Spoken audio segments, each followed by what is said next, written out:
শুভ বড়দিন আজ। গির্জায় গির্জায় বর্ণিল আলোকসজ্জা, 5 তারকা হোটেলগুলোতেও নানা আয়োজন। উৎসব নির্বিঘ্ন করতে সজাগ আছে সব বাহিনী, জানালেন সেনাপ্রধান। কারসাজি ঠেকাতে পুঁজিবাজারে জরিমানার হিড়িক, 4 মাসে আদায় 720 কোটি টাকা। বেশি গুনেছে বেক্সিমকো শেয়ার সংশ্লিষ্টরা, শাস্তি দিতে এমন পদক্ষেপ বলছে টাস্কফোর্স।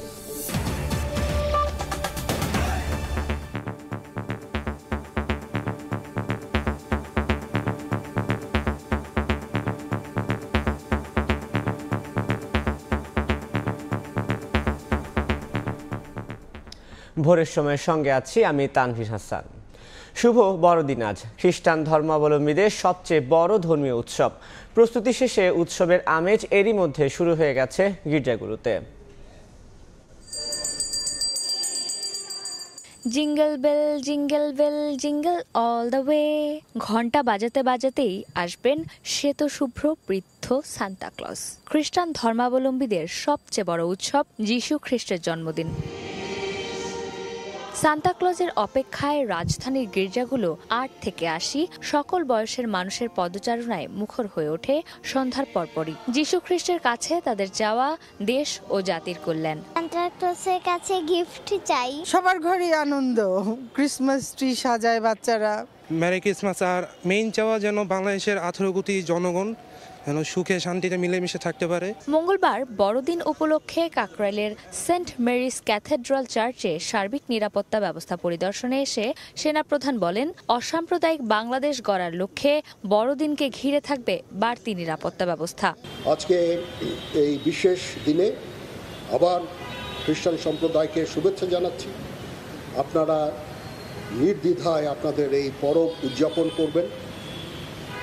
আমরা সারা বাংলাদেশে বিভিন্ন জায়গায় আমাদের লোকজন আছে, সেনাবাহিনী, এবং আপনাদের বিভিন্ন ধরনের নিরাপত্তা দিয়ে যাচ্ছে। একই আয়োজনে বাণী রাখেন দেশের খ্রিস্ট ধর্মাবলম্বীদের প্রধান ধর্মগুরু। দেশের সকল অশুভ শক্তির বিরুদ্ধে শান্তি প্রতিষ্ঠায় সকলকে একতাবদ্ধ হয়ে থাকার আহ্বান জানান তিনি। এই দেশটা হয়ে উঠুক আরো গণতান্ত্রিক, আরো অসাম্প্রদায়িক। এটা আমাদের প্রত্যাশা। প্রভু যীশু খ্রিস্টের আগমন আমাদের প্রত্যেককে বয়ে আনুক শান্তি, সমৃদ্ধি, উন্নতি এবং ভ্রাতৃত্ব। এদিকে বড়দিনের আমেজে পিছিয়ে নেই 5 তারকা হোটেলগুলো, তাই দিনটিকে ঘিরে তাদের রয়েছে বিশেষ আয়োজন। মা ম্যারির কোলে যীশু খ্রিস্টের আগমন হয়েছিল পৃথিবীতে শান্তির বাণী প্রতিষ্ঠায়। তাই তো গির্জাগুলোতে সব প্রাণীর মঙ্গল কামনায় প্রার্থনার মধ্য দিয়ে শুরু হয় বড়দিনের সন্ধ্যা। চন্দ্রিমা চৌধুরী, সময় সংবাদ, ঢাকা। চট্টগ্রামে শুরু হয়েছে বড়দিনের আনুষ্ঠানিকতা। গির্জাগুলোতে সাজানো হয়েছে আকর্ষণীয় সাজে। মঙ্গলবার রাত 9টায় বাংলায় প্রার্থনা এবং রাত 12টায় ইংরেজিতে প্রার্থনা অনুষ্ঠিত হয়। এতে শিশু কিশোর থেকে শুরু করে নানা বয়সী মানুষ অংশ নেন। গির্জায় বেথলেহেমের গোয়ালঘর থেকে শুরু করে সাজানো হয়েছে ক্রিসমাস ট্রি।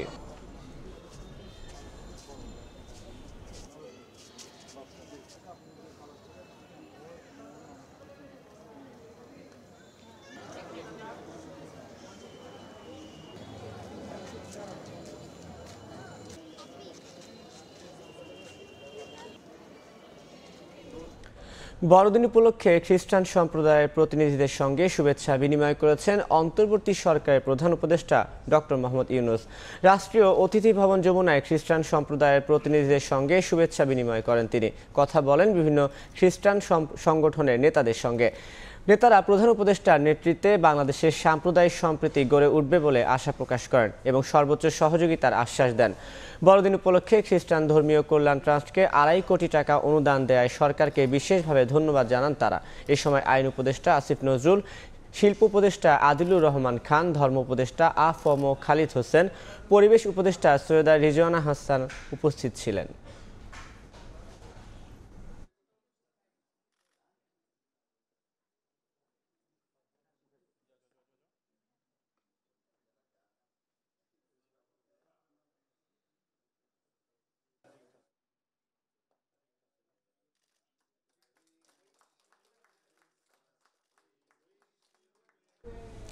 এদিকে উৎসাহ উদ্দীপনার মধ্য দিয়ে বিশ্বের বিভিন্ন দেশে উদযাপিত হচ্ছে শুভ বড়দিন। যুদ্ধবিধ্বস্ত ইউক্রেনীয়দের আশা, দ্রুতই বন্ধ হবে রুশ আগ্রাসন, শান্তি ফিরবে কিয়েভের মাটিতে। 2019 সালের ভয়াবহ অগ্নিকাণ্ডের 5.5 বছর পর ফ্রান্সের নটরডেম গির্জায় সমবেত হন যিশু ভক্তরা। খ্রিস্ট ধর্মাবলম্বীদের উপচে পড়া ভিড় দেখা গেছে গ্রিসের রাজধানী এথেন্সেও।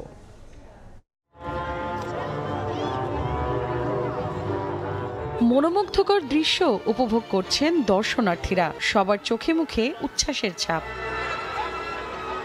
খ্রিস্ট ধর্মাবলম্বীদের সবচেয়ে বড় ধর্মীয় উৎসব বড়দিন উপলক্ষে স্থানীয় সময় মঙ্গলবার গ্রিসের রাজধানী এথেন্সের কাজিয়া স্কোয়ারে জড়ো হন হাজারো দর্শনার্থী ও বাসিন্দারা। ফানুস ওড়ানোর পাশাপাশি ছবি তুলে নিজেদের মতো আনন্দ উদযাপন করেন তারা। এদিন পরিবার পরিজন, বন্ধু, আত্মীয় স্বজনদের জন্য প্রার্থনা করেন আগতরা, শান্তি কামনা করেন যুদ্ধবিধ্বস্ত ইউক্রেনের বাসিন্দাদের জন্য। ফানুসগুলো আকাশে উঠছে, আমরা সবাই অনেক খুশি। এথেন্সের উৎসব সবসময় অনেক বেশি সুন্দর হয়।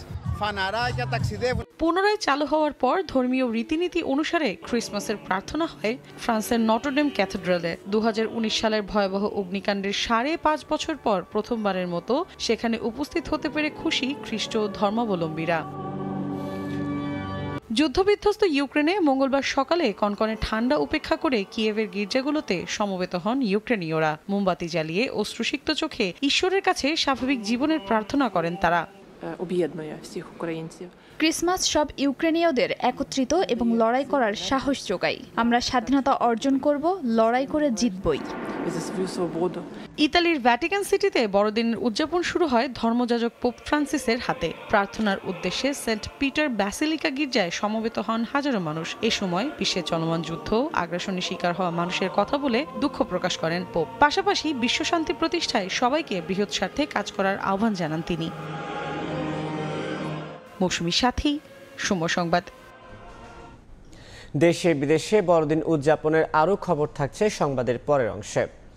অন্য প্রসঙ্গ, শেখ হাসিনাকে ফেরাতে দিল্লিকে দেয়া কূটনীতিক পত্রের উত্তরের অপেক্ষায় ঢাকা। মঙ্গলবার সাপ্তাহিক ব্রিফিংয়ে পররাষ্ট্র মন্ত্রণালয়ের মুখপাত্র জানান, ভারতের জবাব পেলে সে অনুযায়ী নেওয়া হবে পরবর্তী পদক্ষেপ, আর উত্তর না পেলে আবারও তাগিদপত্র দেবে ঢাকা, জানান মুখপাত্র। মঙ্গলবার বিকেলে মন্ত্রণালয়ের সাপ্তাহিক ব্রিফিংয়ে সাংবাদিকদের প্রশ্নে ঘুরে ফিরে আসে বিষয়টি। মুখপাত্র জানান, এখনো আসেনি দিল্লির উত্তর, কূটনৈতিক পত্রের জবাব না পেলে আবারও তাগাদা দিবে ঢাকা। আমরা অপেক্ষা করব ভারত সরকারের উত্তরের জন্য। সেই উত্তরের উপর ভিত্তি করে বাংলাদেশ সরকারের পরবর্তী পদক্ষেপ নির্ধারিত হবে। আপনারা যদি এক্সট্রাডিশন ট্রিটিটা দেখেন, এখানে কোনো টাইম লিমিট মেনশন করা নাই। সুতরাং এটার উত্তর পাওয়ার জন্য ভারত সরকারের পক্ষ থেকে উত্তর আসার জন্য আমাদেরকে অপেক্ষা করতে হবে। আমরা একটা সময় পর্যন্ত নিশ্চয়ই দেখব, যে কোনো জিনিসের উত্তর দেওয়ার একটা স্বাভাবিক সময় আছে। যদি সেই সময়ের মধ্যে উত্তর না আসে, তাহলে এটার আরেকটা তাগিদপত্র দেওয়া হবে, আবার জানানো হবে যে আমরা এটার জন্য উত্তর এক্সপেক্ট করছি। জুলাই হত্যাকাণ্ডের ঘটনায় এখনো জাতিসংঘকে পূর্ণাঙ্গ তথ্য দিতে পারেনি সরকার। এ নিয়েও প্রশ্ন করা হয় পররাষ্ট্র মন্ত্রণালয়ের মুখপাত্রকে। পররাষ্ট্র মন্ত্রণালয়ের যে এক্সপেক্টেড টাইমলাইন ছিল, সেই টাইমলাইনের মধ্যে এটা দেয়া সম্ভব হয় নাই। এবং এটাও ঠিক যে পররাষ্ট্র মন্ত্রণালয় এইখানে রিপোজিটরি মাত্র। আমরা যতটুক জেনেছি যে আমরা সব জায়গা থেকে সমান তালে তথ্যগুলো পাইনি, বাট পররাষ্ট্র মন্ত্রণালয় আন্তরিকভাবে চেষ্টা করছে এটা যত দ্রুত পাওয়া সম্ভব। এটা পেলে জাতিসংঘের তদন্ত কমিটির কাছে এটা পাঠিয়ে দেওয়া হবে। পররাষ্ট্র মন্ত্রণালয়ের মুখপাত্র জানান, বাংলাদেশে দূতাবাস চালুর জন্য পোল্যান্ডের সঙ্গে আলোচনা চলছে। আর মিয়ানমারের উত্তেজনাকর পরিস্থিতির মধ্যে রোহিঙ্গা অনুপ্রবেশ ঠেকাতে সতর্ক অবস্থানে রয়েছে বিজিবি সহ সরকারের সব বাহিনী। সর্বোচ্চ ও যথাযথ সতর্ক অবস্থানে রয়েছে। ফারুক ভিয়া, রবিন, সময় সংবাদ, ঢাকা। এদিকে বন্দি প্রত্যর্পণ চুক্তিতে ভারতের কাছে শেখ হাসিনাকে ফেরত চাওয়ার বিষয়ে আন্তর্জাতিক অপরাধ ট্রাইব্যুনালের চিফ প্রসিকিউটর জানান, ক্ষমতাচ্যুত প্রধানমন্ত্রীকে ফেরানো গেলে আরও সহজ হবে গণহত্যার বিচার কাজ। এদিকে আশুলিয়ায় পুলিশের গুলিতে নিহতদের লাশ পোড়ানোর ঘটনায় সাবেক এমপি সহ 5 জনের বিরুদ্ধে গ্রেফতারি পরোয়ানা জারি করেছেন ট্রাইব্যুনাল। সোমবার বন্দি প্রত্যর্পণ চুক্তির আলোকে শেখ হাসিনাকে ফেরত চেয়ে দিল্লিকে চিঠি দিয়েছে ঢাকা। চিঠি পাওয়ার বিষয়টি নিশ্চিত করলেও কোনো মন্তব্য করেনি নয়াদিল্লি। মঙ্গলবার ট্রাইব্যুনালের চিফ প্রসিকিউটর জানান, সাবেক প্রধানমন্ত্রীকে ফেরাতে পারলে গণহত্যার বিচার কাজ আরও সহজ হবে। এই বিচারিক প্রক্রিয়ার অংশটাকে এক্সপেডাইট করার জন্য সরকারের পক্ষ থেকে নোট ভার্বাল দেওয়া হয়েছে, কূটনৈতিক চ্যানেলে তাকে ফেরত পাওয়ার জন্য চেষ্টা করা হচ্ছে। আমরা চাইব সরকার এই কাজের মাধ্যমে সফল হয়ে তাকে যদি আমাদের কাছে আনতে পারেন, তাহলে বিচারটা আরও ভালোভাবে করা সম্ভব হবে। লাশ পোড়ানোর ঘটনার সাথে সেই সময় কর্মরত 4 জন পুলিশ অফিসারকে আমরা শনাক্ত করেছি। এই 4 জন আর সাইফুল ইসলাম ঢাকা 19-এর এমপি সেই সময়ে, তার বিরুদ্ধে আমরা গ্রেপ্তারি পরোয়ানা জারির জন্য আবেদন করেছিলাম। আদালত গ্রেপ্তারি পরোয়ানা জারি করেছেন আজকে। ঢালাও গ্রেফতার না করে প্রাথমিকভাবে শুধু মূল হোতাদের বিচারের মুখোমুখি করা হচ্ছে বলেও জানান অ্যাডভোকেট তাজুল ইসলাম। তদন্ত রিপোর্ট আফজাল হোসেন, সময় সংবাদ, ঢাকা। 8 মেগা প্রকল্পে শেখ হাসিনার 21,000 কোটি টাকা লোপাটের তথ্য চেয়ে চিঠি দিয়েছে দুদক। সংস্থাটির মহাপরিচালক জানান, তথ্য পাওয়ার পর অভিযোগের প্রমাণ পেলে জিজ্ঞাসাবাদ করা হবে অভিযুক্তদের। এছাড়া পদ্মা সেতুর দুর্নীতি ষড়যন্ত্র, বঙ্গবন্ধু নব থিয়েটারের দুর্নীতি মামলার বিষয়েও পুনরায় তদন্তের সিদ্ধান্ত নিয়েছে সংস্থাটি। পদ্মা সেতু প্রকল্পে দুর্নীতির ষড়যন্ত্রের অভিযোগে অর্থায়ন থেকে সরে আসে বিশ্বব্যাংক। একই অভিযোগে অর্থায়ন করেনি এডিবি সহ অন্যান্য দাতা সংস্থাগুলো। আওয়ামী লীগের একজন মন্ত্রী ও একজন উপদেষ্টা, একজন সচিবকে জিজ্ঞাসাবাদ করলেও কোনো দুর্নীতি হয়নি বলে সে সময় জানায় সংস্থাটি। 5 আগস্টের পট পরিবর্তনের পর পদ্মা সেতু প্রকল্পে দুর্নীতি ষড়যন্ত্র মামলা নতুন করে তদন্তের সিদ্ধান্ত নিয়েছে দুদক। আমলে নেওয়া হতে পারে এই প্রকল্পের পরামর্শক নিয়োগে অনিয়মের বিষয়ে কানাডীয় কোম্পানি এসএনসি লাভালিনের কর্মকর্তা রমেশ সাহার ডায়েরিও। একই সঙ্গে শেখ হাসিনার বিরুদ্ধে বঙ্গবন্ধু নব থিয়েটার দুর্নীতি মামলারও পুনঃ তদন্তের সিদ্ধান্ত নিয়েছে সংস্থাটি। 3 মামলায় আসামি হলেও পরে দায়মুক্তি পান সাবেক প্রধানমন্ত্রী শেখ হাসিনা। মঙ্গলবার দুপুরে রাজধানীর দুদক কার্যালয়ে বিভিন্ন বিষয়ে ব্রিফিং করেন দুদক মহাপরিচালক আক্তার হোসেন। যদিও পদ্মা সেতু ও নভ থিয়েটার মামলার পুনঃ তদন্ত নিয়ে সরাসরি কথা বলতে নারাজ মহাপরিচালক। যে দুটি বিষয়ে উপস্থাপন করেছেন, এই সংক্রান্ত কোনো তথ্য এখন পর্যন্ত আমার কাছে নাই। আমার কাছে এই সংক্রান্ত কোনো তথ্য পাওয়া মাত্রই নিশ্চয়ই আপনাদেরকে সেগুলো জানানো হবে। এছাড়া 8 মেগা প্রকল্পে শেখ হাসিনার 21,000 কোটি টাকা লোপাটের তদন্তে প্রধান উপদেষ্টার সচিব বরাবর তথ্য চেয়ে চিঠি দিয়েছে দুদক। অনুসন্ধানে অভিযোগের সত্যতা প্রমাণ হলে সংশ্লিষ্টদের জিজ্ঞাসাবাদ করা হবে বলে জানান মহাপরিচালক। অনুসন্ধান সংক্রান্ত তথ্যাদি পাওয়ার পরে এগুলি পর্যালোচনা করবেন তারা, এবং এটার সাথে অভিযোগ প্রমাণের সহায়ক এবং অভিযোগ সংশ্লিষ্ট যারা থাকবেন তাদের সবাইকে তাদের কাছে জিজ্ঞাসাবাদ করা হবে। এ সময় রাজশাহী 5 আসনের সংসদ সদস্য ডাক্তার মোহাম্মদ মনসুর রহমান এবং যশোর 5 আসনের সংসদ সদস্য ও তার স্ত্রী তন্দ্রা ভট্টাচার্যের বিরুদ্ধে অবৈধ সম্পদ অর্জনের অভিযোগে মামলা করা হয়েছে বলেও জানায় দুদক। রৌনক নিয়ন্তা, সময় সংবাদ, ঢাকা। ভারতে কলকাতার কারাগার থেকে জামিনে মুক্তি পেয়েছেন বাংলাদেশ থেকে বিপুল পরিমাণ অর্থ পাচার ও আত্মসাতের মামলায় অভিযুক্ত ব্যবসায়ী পিকে হালদার। মঙ্গলবার সন্ধ্যায় কলকাতার আলিপুরের প্রেসিডেন্সি সংশোধনাগার থেকে মুক্তি পান তিনি। এ সময় সাংবাদিকদের কোনো প্রশ্নের জবাব দেননি। কারাগারে বাইরে দাঁড়িয়ে থাকা একটি গাড়িতে করে চলে যান তিনি। এর আগে বৃহস্পতিবার কলকাতার নগর ও দায়রা আদালতের বিচারক 10 লাখ টাকার বন্ডের বিনিময়ে পিকে হালদার ও তার 3 সহযোগীর জামিন মঞ্জুর করেন। তবে মামলা চলাকালে তাদের হাজিরা দেওয়ার পাশাপাশি দেশ ত্যাগ না করার শর্ত দেন বিচারক।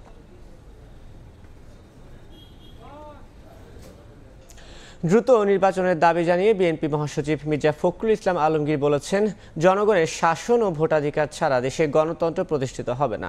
মঙ্গলবার ঠাকুরগাঁওয়ে নিজ এলাকায় শীত বস্ত্র বিতরণ অনুষ্ঠানে তিনি কথা বলেন। গণহত্যায় জড়িতরা কোনোভাবেই যেন বিএনপিতে যোগ দিতে না পারে এ বিষয়ে নেতা কর্মীদের নির্দেশনা দেওয়া হয়েছে বলেও জানান বিএনপির মহাসচিব। অনুষ্ঠানে 5 শতাধিক শীতার্ত মানুষের হাতে কম্বল তুলে দেন মির্জা ফখরুল।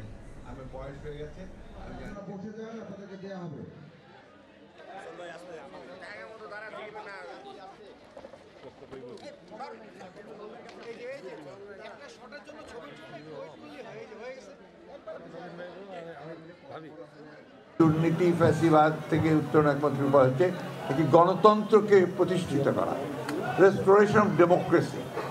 জনগণের যে শাসন, সেই শাসনকে স্থাপিত করতে হবে। যে আমরা এই মুহূর্তে যারা সন্ত্রাসী, যারা গণহত্যার সঙ্গে জড়িত হয়েছিল, যারা হত্যা করেছে, দুর্নীতির সঙ্গে জড়িত, তাদের কাউকে বিএনপিতে নেওয়া হবে না। রাষ্ট্র সংস্কার না করে সুষ্ঠু নির্বাচন সম্ভব নয় বলে মন্তব্য করেছেন জামায়াতে ইসলামীর আমির ডক্টর শফিকুর রহমান। বললেন, আগামী সংসদ নির্বাচনে ৩০০ আসনে অংশ নেওয়ার লক্ষ্য নিয়েই সারা দেশে সাংগঠনিক কার্যক্রম চালাচ্ছে জামায়াত। রংপুর ও গাইবান্ধায় দলটির কর্মী সমাবেশে কথা বলেন তিনি। নিয়মিত সাংগঠনিক কার্যক্রমের অংশ হিসেবে মঙ্গলবার উত্তরাঞ্চলের 2 জেলা সফর করেন জামায়াতে ইসলামীর আমির ডাক্তার শফিকুর রহমান। অংশ নেন কর্মী সভায়। নেতাকর্মীদের সরব অংশগ্রহণে কানায় কানায় পূর্ণ হয়ে ওঠে সভাস্থল। এদিন সকালে গাইবান্ধায় দীর্ঘ 22 বছর পর কর্মী সমাবেশের আয়োজন করে জামায়াত। এতে অংশ নিয়ে প্রধান অতিথির বক্তব্যে দলটির আমির বলেন, সংস্কার ছাড়া নির্বাচন দিলে সেটা সুষ্ঠু হবে না। সুষ্ঠু নির্বাচনের জন্য আগে সুষ্ঠু পরিবেশ বা সমতল মাঠ তৈরি করতে হবে, লেভেল প্লেইং ফিল্ড। এটার জন্য কিছু বেসিক সংস্কার লাগবে। সংস্কারের কাজে বর্তমান সরকার হাত দিয়েছে, তারা একটু সময় চেয়েছে। আমরা যখন 17.5 বছর ধৈর্য ধরতে পেরেছি, আমরা ইনশাল্লাহ আরো কয়েকটা দিন ধৈর্য ধরতে পারবো আমরা। পরে বিকেলে রংপুরের মিঠাপুকুরে পথসভায়ও বক্তব্য রাখেন জামায়াত আমির। বলেন, ভারত থেকে স্বৈরাচারী শেখ হাসিনা জনগণকে উস্কানি দিয়ে দেশকে ভিন্ন খাতে প্রভাবিত করার চেষ্টা করছে। ভাবছিলাম দিয়েছো, তুমি বোধহয় এখন একটু বুঝবে যে তুমি কি করেছো, কিন্তু না, মাথা থেকে এখনো গরম নামে নাই। আজকে আনসার কাণ্ড দিয়ে ফুস, কালকে আবার জুডিশিয়াল কোর মাধ্যমে আরেক ফুস, এরপরে এই ফুস ওই ফুস, ফুসফাস চলতেছে। জুলুম, অত্যাচার, খুন, গুম, ধর্ষণ, লুণ্ঠন সব কিছু সীমা ছাড়িয়ে দিয়েছিল। মানুষ অতিষ্ঠ হয়ে উঠেছিল, যার কারণে সমস্ত দেশবাসী রাস্তায় নেমে এসেছে। পতিত ফ্যাসিস্ট সরকারের সব ষড়যন্ত্র মোকাবিলায় সবাইকে ঐক্যবদ্ধ থাকার আহ্বান জানান জামায়াতের আমির। আমাদের জীবনের চাকা চালু রাখে। মনিরুজ্জামান প্রান্ত, সময় সংবাদ। রাজনৈতিক দলগুলোকে নির্বাচন নিয়ে তাড়াহুড়ো না করার আহ্বান জানিয়েছেন যুব ক্রীড়া উপদেষ্টা আসিফ মোহাম্মদ সজীব ভুঁইয়া। মঙ্গলবার দিনাজপুরের কাহারোল উপজেলায় অসহায় ও দুস্থদের মাঝে শীত বস্ত্র বিতরণ শেষে এই আহ্বান জানান তিনি। অনুষ্ঠানে 2010 দুস্থের হাতে কম্বল তুলে দেন তিনি। সংস্কার কমিশনগুলো দ্রুত প্রতিবেদন দেবে জানিয়ে আসিফ বলেন, ভোটের সময় নির্ভর করে সংস্কার প্রক্রিয়ার উপর। জানান, সংস্কার শেষে দ্রুতই দেওয়া হবে নির্বাচন, সে পর্যন্ত সবাইকে ধৈর্য ধরতে হবে।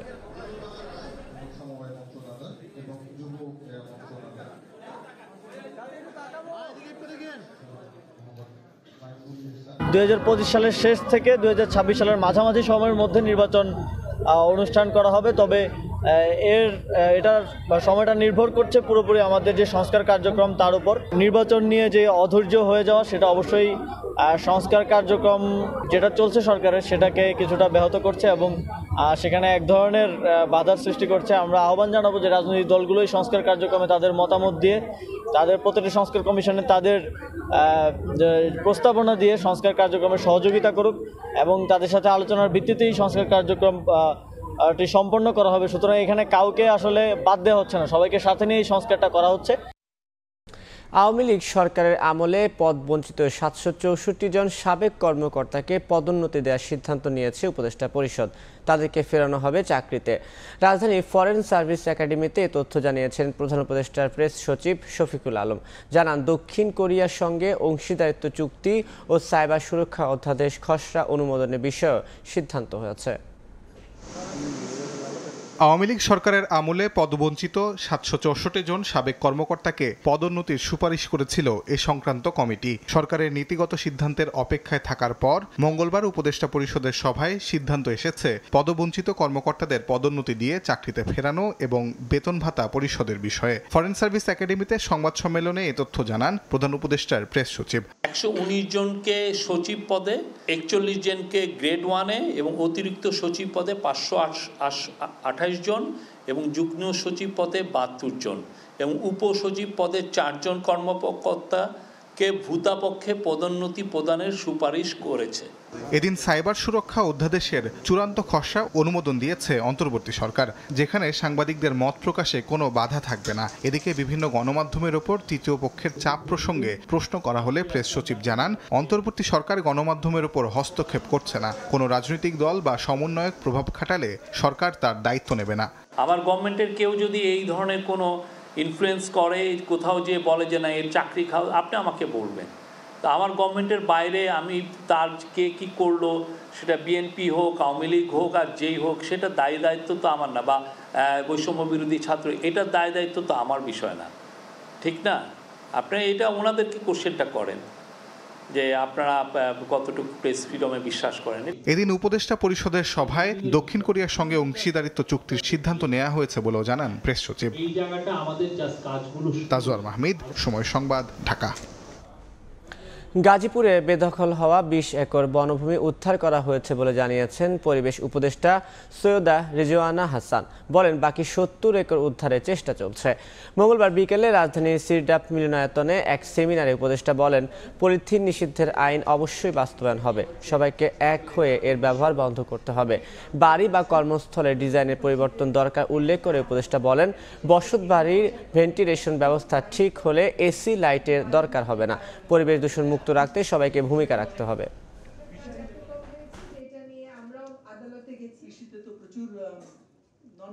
বায়ু দূষণ নিয়ন্ত্রণের কার্যক্রম শুরুর দায়িত্ব আমি নিব, কিন্তু বায়ু দূষণের দায় আমি নিতে পারবো না।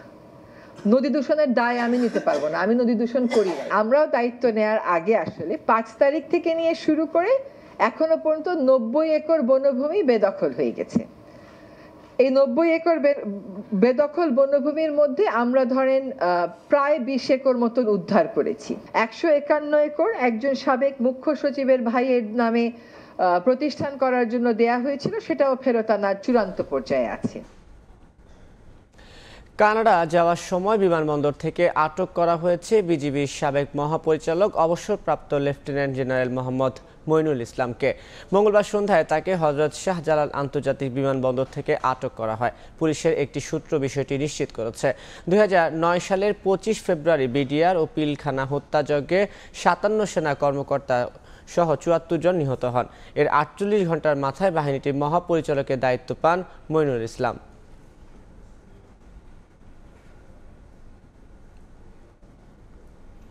কাউন্সিলরদের পুনর্বহাল করা সহ ৩ দফা দাবি জানিয়েছে ফ্যাসিবাদ বিরোধী কাউন্সিলর মঞ্চ।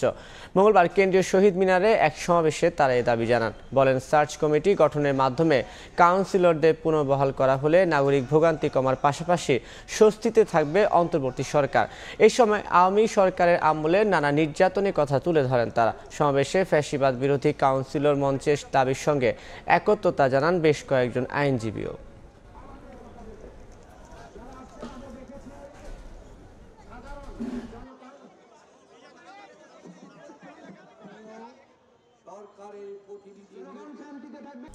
ভর্তি পরীক্ষায় পোষ্য কোটা বাতিলের দাবিতে নিয়মিত বিক্ষোভ চলছে রাজশাহী বিশ্ববিদ্যালয়ে। শিক্ষার্থীরা বলছেন, শিক্ষক ও কর্মকর্তাদের ছেলে মেয়েরা কোনোভাবে পিছিয়ে পড়া জনগোষ্ঠীর অন্তর্ভুক্ত নয়, তাই এই কোটা বাতিল চান তারা।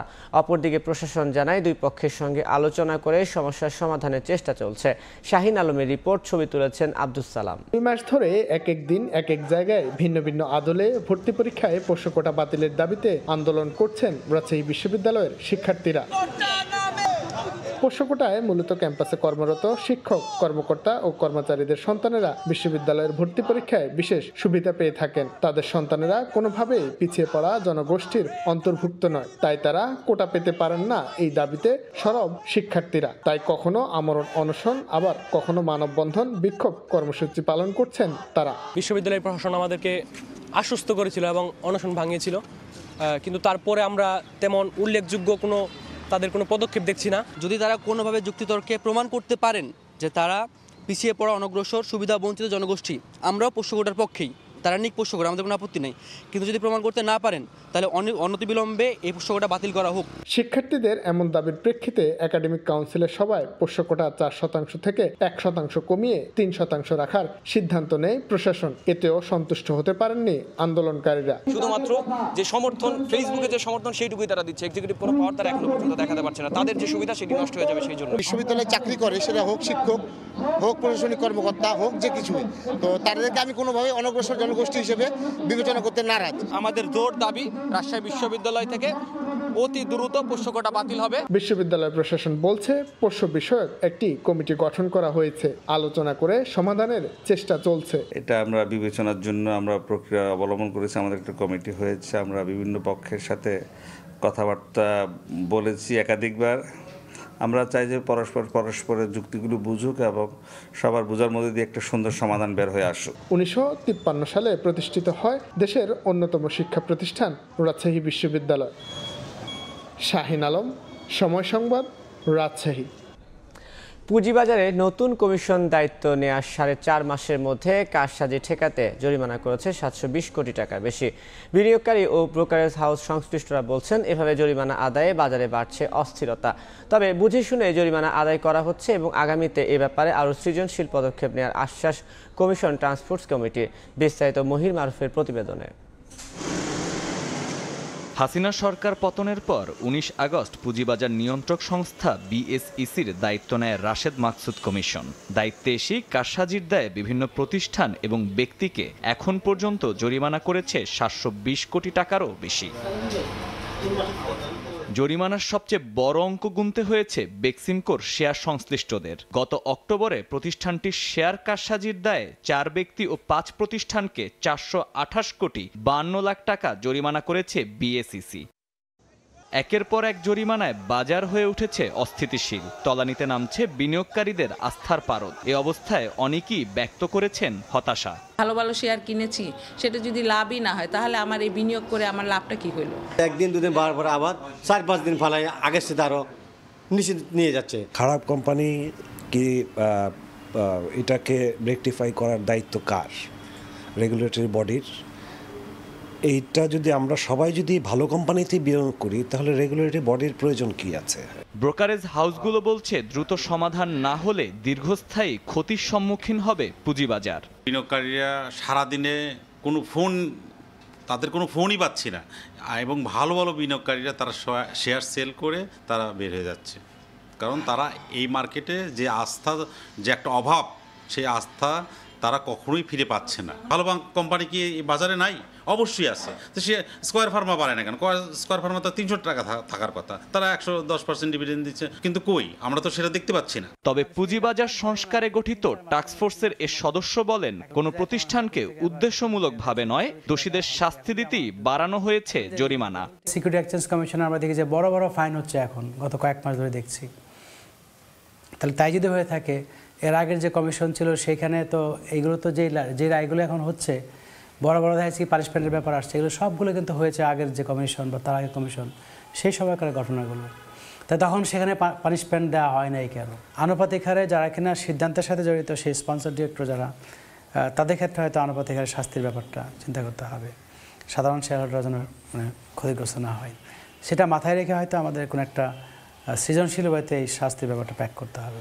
এদিকে মাত্রা অতিরিক্ত জরিমানার কারণে সাধারণ বিনিয়োগকারীরা যেন ক্ষতির সম্মুখীন না হন, সেদিকে নজর দেওয়ার পরামর্শ বিশ্লেষকদের। মহির মারুফ, সময় সংবাদ, ঢাকা।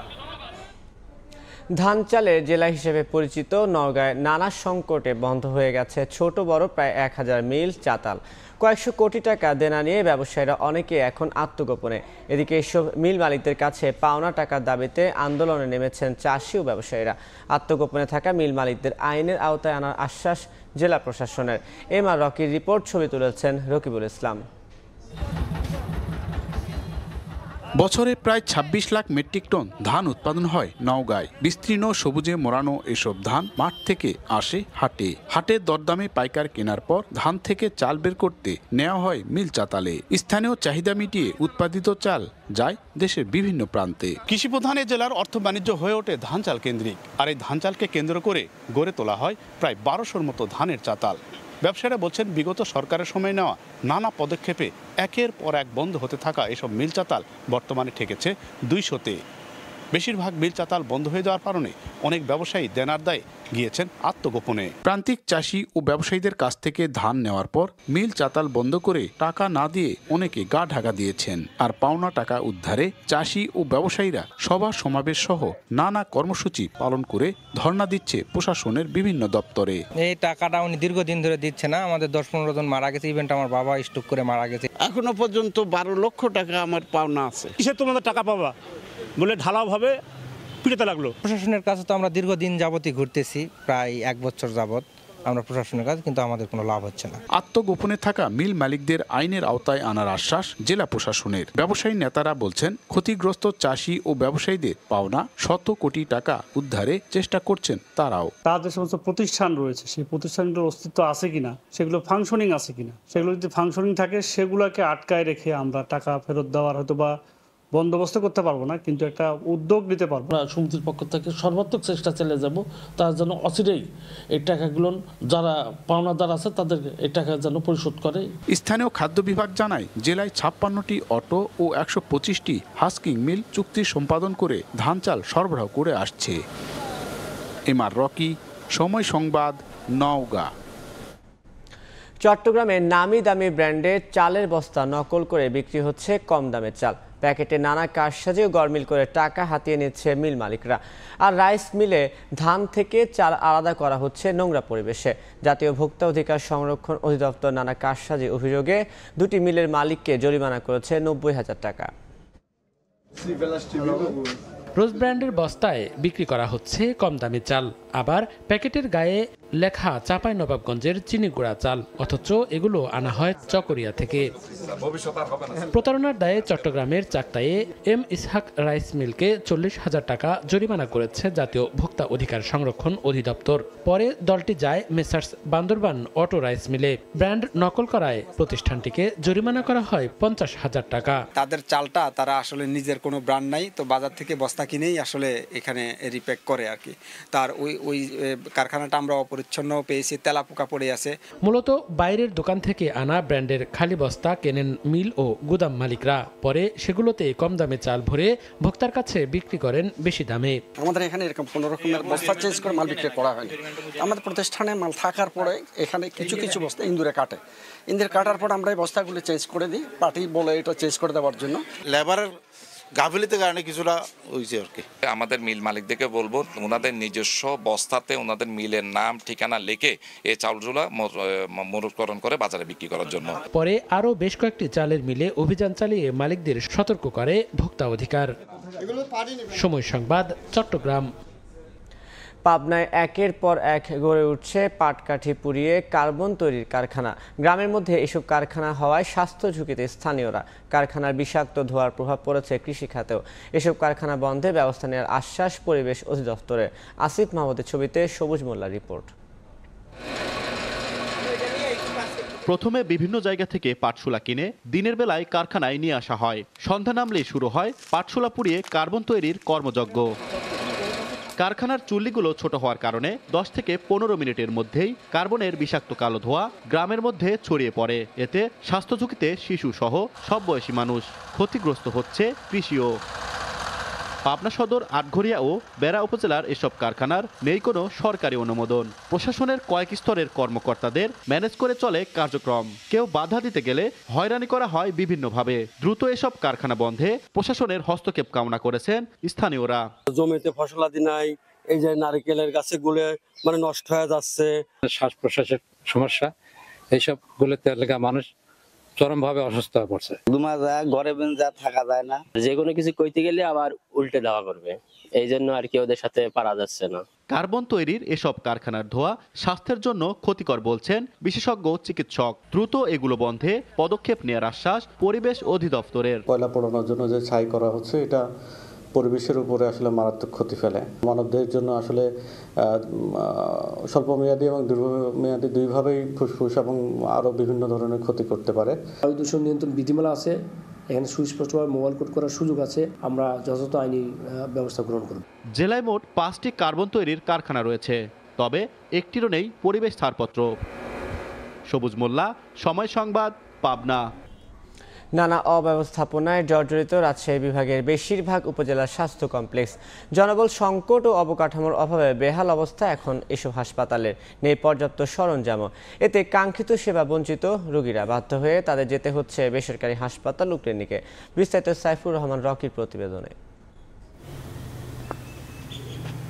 50 শয্যা বিশিষ্ট রাজশাহীর চারঘাট উপজেলা স্বাস্থ্য কমপ্লেক্স, যেখানে 31 জন চিকিৎসকের বিপরীতে আছেন মাত্র 9 জন। টেকনিশিয়ান না থাকায় 2 বছরেরও বেশি সময় ধরে অচল এক্স-রে ও ইসিজি মেশিন, দীর্ঘদিন ব্যবহার না করায় নষ্ট জেনারেটরও, একমাত্র অ্যাম্বুলেন্সও অনেক পুরনো হয়ে যাওয়ায় প্রায় নষ্ট হয়, ঠিকমতো মেলে না সরকারি ঔষধও। এজন্য বাধ্য হয়ে রোগীদের চিকিৎসার জন্য যেতে হয় বেসরকারি ক্লিনিক ও হাসপাতালে।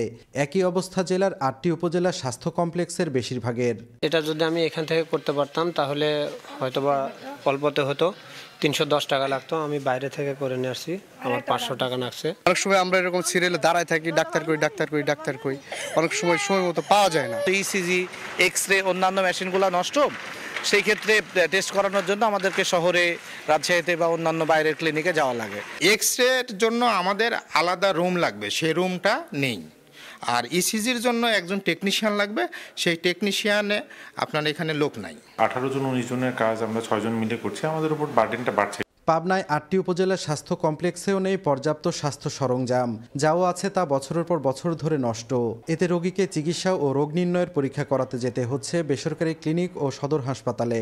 পরীক্ষা নিরীক্ষার সরঞ্জামাদির কিছু ঘাটতির কারণে আমরা চিকিৎসাটাকে কমপ্লিট করতে পারতেছি না। নাটোরের লালপুর, বাগাতিপাড়া, বড়াইগ্রাম, সিংড়া ও গুরুদাসপুর স্বাস্থ্য কমপ্লেক্সেরও একই দশা, যেখানে প্রাথমিক চিকিৎসা সেবা মিললেও গুরুতর অসুস্থ রোগীদের পড়তে হয় বিড়ম্বনায়। অবকাঠামোর অভাব ও জনবল সংকটও প্রকট। একই অবস্থা সিরাজগঞ্জের উপজেলা স্বাস্থ্য কমপ্লেক্সগুলোর। রোগীদের ভোগান্তি কমাতে ঊর্ধ্বতন কর্তৃপক্ষকে স্বাস্থ্য সরঞ্জাম চেয়ে চিঠি পাঠানোর কথা জানান উপজেলা স্বাস্থ্য কমপ্লেক্সের দায়িত্বশীলরা। বিষয়গুলো সম্পর্কে আমরা ঊর্ধ্বতন কর্তৃপক্ষকে অবহিত করেছি এবং আমরা একটা চাহিদা নিরূপণ করে সেই মর্মে প্রস্তাবনা দিয়েছি। এদিকে বগুড়ার 11টি উপজেলা স্বাস্থ্য কমপ্লেক্সে চিকিৎসক সহ তৃতীয় ও চতুর্থ শ্রেণীর 26 জনের পদ শূন্য। এক্স-রে, ইসিজি মেশিন থাকলেও জনবল সংকটের কারণে পরীক্ষা করানো সম্ভব হয় না। এছাড়া শিশু ওয়ার্ডের কার্যক্রমও শুরু হয়নি। নাক কান গলার ডাক্তার নাই, হাড়ের আমাদের তো ধরেন এখন প্রায় মানুষের হাড়ের সমস্যা, হাড়ের এটা সুচিকিৎসার একটা ব্যবস্থা থাকলে সবচেয়ে ভালো হয়। কিছু কিছু ক্ষেত্রে আমাদের জনবলের সংকট আছে। সারিয়াকান্দি উপজেলা স্বাস্থ্য কমপ্লেক্স, সেখানে আমাদের যদি একজন অজ্ঞানের ডাক্তার আমরা পাই তাহলে এটা অতি শীঘ্র আমরা চালু করতে পারবো। এবং রাজশাহী বিভাগের 8 জেলায় উপজেলা স্বাস্থ্য কমপ্লেক্স রয়েছে 700টি। প্রতিদিন সেখান থেকে লক্ষাধিক রোগী চিকিৎসা সেবা নেন। সাইফুর রহমান রকি, সময় সংবাদ, রাজশাহী। 3 দফায় মেয়াদ বাড়ানোর পর প্রায় অর্ধযুগ পেরিয়ে গেল, এখনও দৃশ্যমান কোনো কাজ শুরু হয়নি বগুড়া সিরাজগঞ্জ ডুয়েল গেজ রেলপথ প্রকল্পে। জমি অধিগ্রহণ, ঠিকাদার নিয়োগ কিছুই হয়নি। ভারতের ঋণ না আসায় শুধু পরামর্শক নিয়োগে থমকে আছে প্রকল্পের কাজ। শাহাদুল ইসলামের ছবিতে আব্দুল আওয়ালের রিপোর্ট।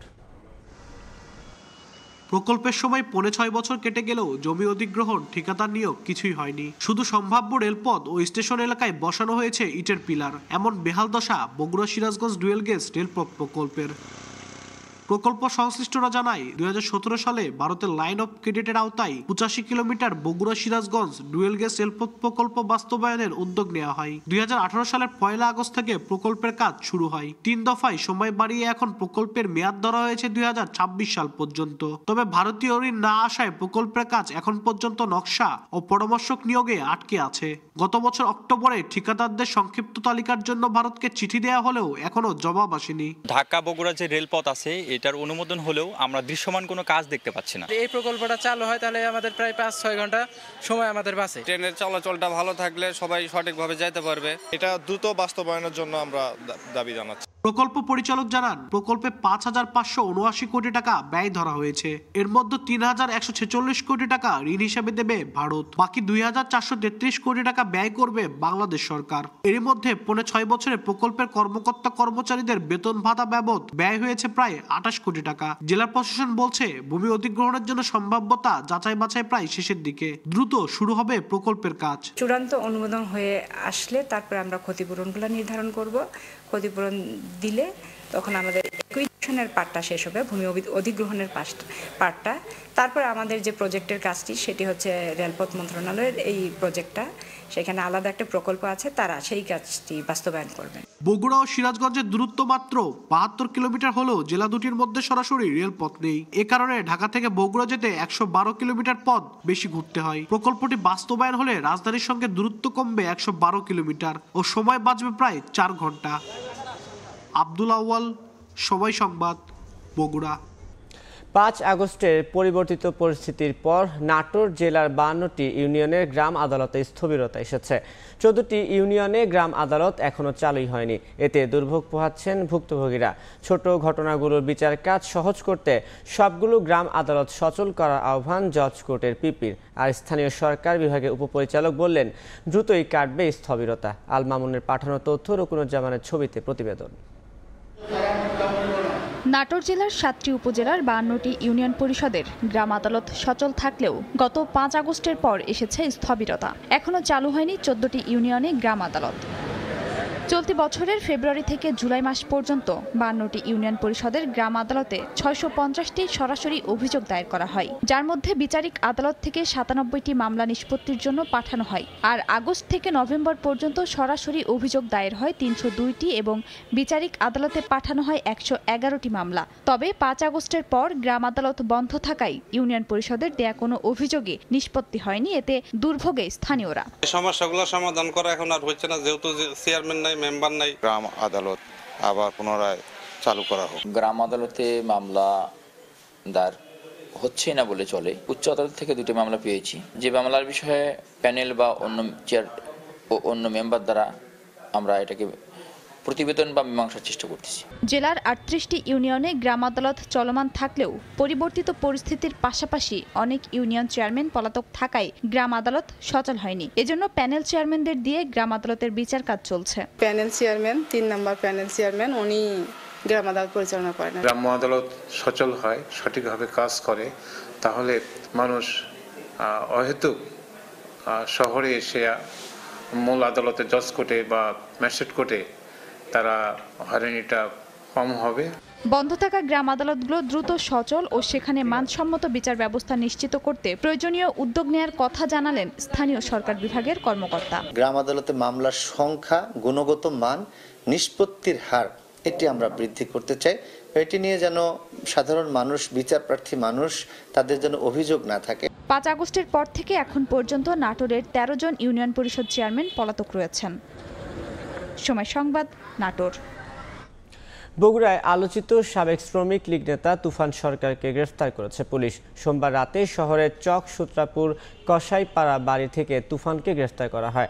তুফান সরকার শহর শ্রমিক লীগের আহ্বায়ক। তার বিরুদ্ধে হত্যা, ধর্ষণ, নারী নির্যাতন সহ 14টি মামলা আছে বলে জানিয়েছে পুলিশ। গত 5 আগস্ট ছাত্র জনতার অভ্যুত্থানের পর থেকে আত্মগোপনে ছিলেন তিনি। চট্টগ্রামে চুরি যাওয়া 5 লাখ টাকার টায়ার উদ্ধার ও 4 আসামিকে গ্রেফতার করেছে পিবিআই। সংঘবদ্ধ চোর চক্র এই ঘটনার সঙ্গে জড়িত বলে জানিয়েছে সংস্থাটি।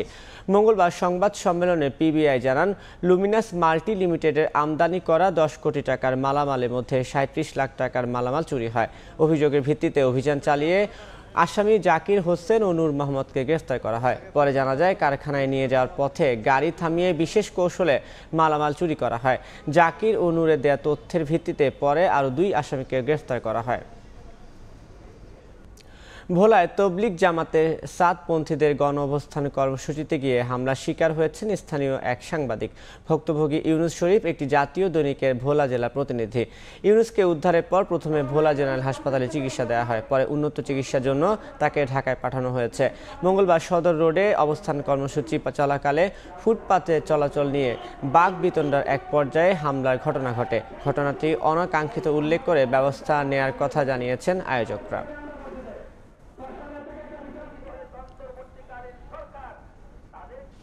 চট্টগ্রামে গাউসুল আজম মাইজ ভান্ডারী মেধাবৃত্তি ও মেধা বিকাশ পরীক্ষা 2024-এর মহানগর কেন্দ্রে পুরস্কার বিতরণী অনুষ্ঠিত হয়েছে। মঙ্গলবার মির্জা আহমেদ ইস্পাহানি স্মৃতি বিদ্যালয় অডিটোরিয়ামে পুরস্কার বিতরণ করা হয়। এই সময় চট্টগ্রাম মহানগরীর বিভিন্ন প্রতিষ্ঠান থেকে 62 শিক্ষার্থীর হাতে বৃত্তির পুরস্কার তুলে দেওয়া হয়। অনুষ্ঠানে প্রধান অতিথি ছিলেন মাইজ ভান্ডারী ফাউন্ডেশনের চেয়ারম্যান ও ডিরির ম্যানেজিং ট্রাস্টি সৈয়দ আরফানুল হক মাইজ ভান্ডারী।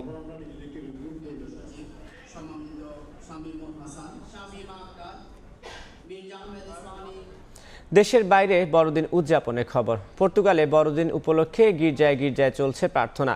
এ নিয়ে বিস্তারিত জানাতে লিসবন ক্যাথেড্রালের সামনে আছেন সহকর্মী তারিকুল হাসান আশিক। সরাসরি যাচ্ছি তার কাছে।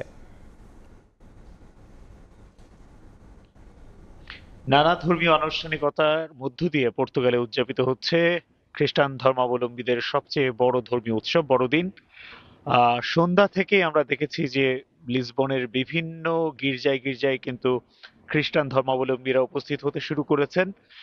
সাধারণত আমরা দেখেছি যে 10টা থেকে মধ্যরাত এই সময়টির মধ্যেই বিভিন্ন গির্জায় প্রার্থনার আয়োজন করা হয়। আমরা এই মুহূর্তে রয়েছি লিসবনের সবচেয়ে ঐতিহ্যবাহী ক্যাথেড্রাল, লিসবন ক্যাথেড্রালের সামনে। এই ক্যাথেড্রালটিতেও কিন্তু ঠিক রাত 12টায় এই এবারের প্রথম যে প্রার্থনা সেটি শুরু হয়। তারপরে আমরা দেখেছি যে এই প্রার্থনায় যোগ দিতেও সন্ধ্যা থেকে অনেক ধর্মপ্রেমীরা কিন্তু তারা এসেছেন, এসে আগেই এখানে তাদের যে জায়গা সেটি ধরে রেখেছেন। তারপরে রাষ্ট্রীয় বিভিন্ন পর্যায়ের যারা রয়েছেন তারাও এই গির্জাতেই বিভিন্ন প্রার্থনায় অংশ নেন।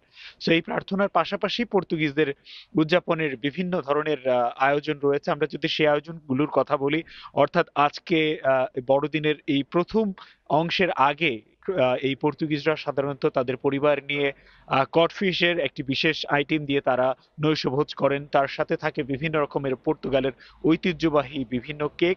এই কেকগুলির খাবার পরেই তারা কিন্তু গির্জাগুলোতে যান এবং প্রার্থনায় অংশ নেন। এখনো যেহেতু বিশ্ব অস্থিতিশীল রয়েছে, তাই এবারের বড়দিনের প্রার্থনায়ও কিন্তু রয়েছে বিশ্ব শান্তি কামনা। অর্থাৎ এখানে যারা এসেছেন প্রার্থনা করতে তাদের সাথে আমরা কথা বলেছি, তারা জানিয়েছেন তারাও এবার প্রার্থনায় এই বিশ্ব শান্তিকেই প্রাধান্য দিচ্ছেন। সেই সাথে আমরা যদি পর্তুগালের গোটা আয়োজনের কথা বলি, যে নভেম্বর থেকেই মোটামুটি পর্তুগালে বড়দিনের যে আমেজ সেটি শুরু হয়ে যায়। পর্তুগালের প্রত্যেকটি গুরুত্বপূর্ণ যে শহর রয়েছে সেই শহরগুলির প্রত্যেকটি গুরুত্বপূর্ণ রাস্তাগুলোই কিন্তু আলোকসজ্জা করা হয়। সেই আলোকসজ্জা পুরো ডিসেম্বর মাস চলে এবং জানুয়ারিতে গিয়ে শেষ হয়।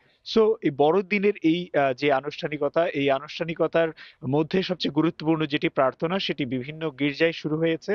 আর রাতে গির্জার পাশাপাশি গির্জায় বিভিন্ন প্রার্থনার পাশাপাশি সকালেও বিভিন্ন গির্জায় বিভিন্ন রকমের প্রার্থনার আয়োজন রয়েছে। যারা রাতের প্রার্থনায় অংশ নিতে পারছেন না তারা কিন্তু সকালে বা দুপুরে বিভিন্ন সময়ে রাখা প্রার্থনাগুলোতে অংশ নেবেন। সো এইভাবে আসলে পর্তুগিজরা তাদের যে বড়দিন সেটি উদযাপন করছেন। সেই সাথে বড়দিনের নানা আয়োজনের পাশাপাশি তারা কিন্তু এই আয়োজন থাকছে। তো এই ছিল আসলে পর্তুগাল থেকে বড়দিন উদযাপনের সবশেষ খবর। এতক্ষণ সরাসরি যুক্ত ছিলাম পর্তুগালে। বড়দিন উপলক্ষে রাজশাহী ও মুন্সিগঞ্জের গির্জায় চলছে বিশেষ প্রার্থনা। এই মুহূর্তে রাজশাহী উত্তম মেষপালক ক্যাথেড্রালে আছেন সহকর্মী মওদুদ রানা এবং মুন্সিগঞ্জের সিরাজদি খানের সাধু জোসেফের গির্জায় আছেন নাসির উদ্দিন উজ্জ্বল। সরাসরি প্রথমে যাচ্ছি রানার কাছে। উচ্ছ্বাস, ধর্মীয় আবেগ, ধর্মীয় ভাবগাম্ভীর্যের মধ্য দিয়েই যে উৎসবের সূচনা সেটি আসলে চার্চগুলোতে শুরু হয়েছে। আমি এখন রয়েছি রাজশাহী নগরীর যে বাগানপাড়া চার্চটি রয়েছে সেই চার্চে, এবং এই চার্চটিতে দুটি খ্রিস্টযুগের যে বিশেষ প্রার্থনা সেটি অনুষ্ঠিত হবে। সকাল 7:15 একটি বিশেষ যে প্রার্থনা সেই প্রার্থনা অনুষ্ঠিত হবে, তারই আসলে গোছগাছ এই মুহূর্তে চলতেছে, এবং সেটি শেষ হওয়ার পর সকাল 9টার সময় আরেকটি বিশেষ ধর্মীয় যে তাদের প্রার্থনা রয়েছেন সেটি খ্রিস্টান ধর্মাবলম্বীরা করবেন, এবং আজকে সকালে দুটি বিশেষ প্রার্থনা অনুষ্ঠিত হবে। এর আগে গতকাল রাতে আরও দুটি বিশেষ প্রার্থনা অনুষ্ঠিত হয়েছে। সব মিলিয়ে এই চার্চে 4টি প্রার্থনা অনুষ্ঠিত হয়েছে, এবং তারা যেটি আমাদেরকে জানিয়েছেন যে বিশেষ প্রার্থনার শেষে তাদের যে অন্যান্য আনুষ্ঠানিকতাগুলো রয়েছে তারা সেটি করবেন। এর মধ্যে অন্যতম যেটি, তারা এখানে প্রার্থনা শেষ করে তারা একে অপরের সাথে কুশল বিনিময় করবেন। তাদের খ্রিস্টান ধর্ম অবলম্বীদের মধ্যে আসলে সকল শ্রেণী পেশা যারা রয়েছেন তারা একে অপরে কেক খাবেন এবং তাদের যে বড়দিনের শুভেচ্ছা সেটি জানাবেন। এরপর তাদের যে কবরস্থান রয়েছেন, যারা পরকাল গমন করেছেন তাদের উদ্দেশ্যে তারা সেখানে যাবেন এবং তাদের মঙ্গল কামনা করবেন। এরপরেই মূলত তাদের ঘরে ঘরে আজকে যে বিশেষ খাবার তৈরি হবে, কেক, পিঠা তৈরি হবে, সেটি তারা তাদের যে সামাজিকতার রীতি রয়েছে, ধর্মীয় রীতি রয়েছে সেটি অনুসারে তারা একজন আরেকজনকে প্রদান করবেন, একজন আরেকজনের বাড়িতে যাবেন, সেটি খাবেন, এবং তাদের দুপুরের পর থেকে বিকেল পর্যন্ত ধর্মীয় কিছু আচার রয়েছে সেটি তারা পালন করবেন। এবং বিকেলের পর আমরা যেটি দেখি রাজশাহীতে খ্রিস্টান ধর্মাবলম্বীরা যারা রয়েছেন তারা বিভিন্ন ধরনের খ্রিস্টানের যে চার্চগুলি রয়েছে সেই চার্চ কেন্দ্রিক বিভিন্ন ধরনের মেলা অনুষ্ঠিত হয়, তাদের বিশেষ যে ধর্মীয় গানগুলো রয়েছে সেগুলো পরিবেশিত হয় এবং সন্ধ্যার পরেই আসলে তাদের এখানে বিশেষ যে আচার অনুষ্ঠান রয়েছে সেগুলো হবে। এবং আপনাকে জানিয়ে রেখেছি রাজশাহী মহানগরী এবং আশেপাশের এলাকায় যে চার্চগুলো রয়েছে সেখানে কোনো আতশবাজি ফোটানো সহ কোনো পটকা সেটি ফোটানো যাবে না এবং সেটা আইন শৃঙ্খলা নিশ্চিত করছেন। এবং এই ধর্মীয় রীতি পালনের সময় কোনো ধরনের অনাকাঙ্ক্ষিত ঘটনা যাতে না ঘটে সে ব্যাপারে কিন্তু পুলিশ তৎপর রয়েছে। এবং এখানে যারা খ্রিস্টান ধর্মাবলম্বী মানুষ রয়েছেন তারা যেটি বলছেন যে তাদের আজকের মূল আনুষ্ঠানিকতা কিন্তু দুটি বিশেষ প্রার্থনা, এই প্রার্থনার পরেই তারা তাদের যে অন্যান্য ধর্মীয় আচার রীতি অনুষ্ঠান রয়েছে সেগুলো পালন করবেন এবং তারা বলছেন যে এখন পর্যন্ত নির্বিঘ্নভাবে তাদের যে আচার অনুষ্ঠান সেটি পালন করতে পারছেন। এবং এই শুভ বড়দিনের আজকের যে আনুষ্ঠানিকতা মুন্সিগঞ্জে রয়েছে আমরা সেখানেই আসলে যাচ্ছি, আমরা সেখানকার পরিস্থিতি এখন জানবো।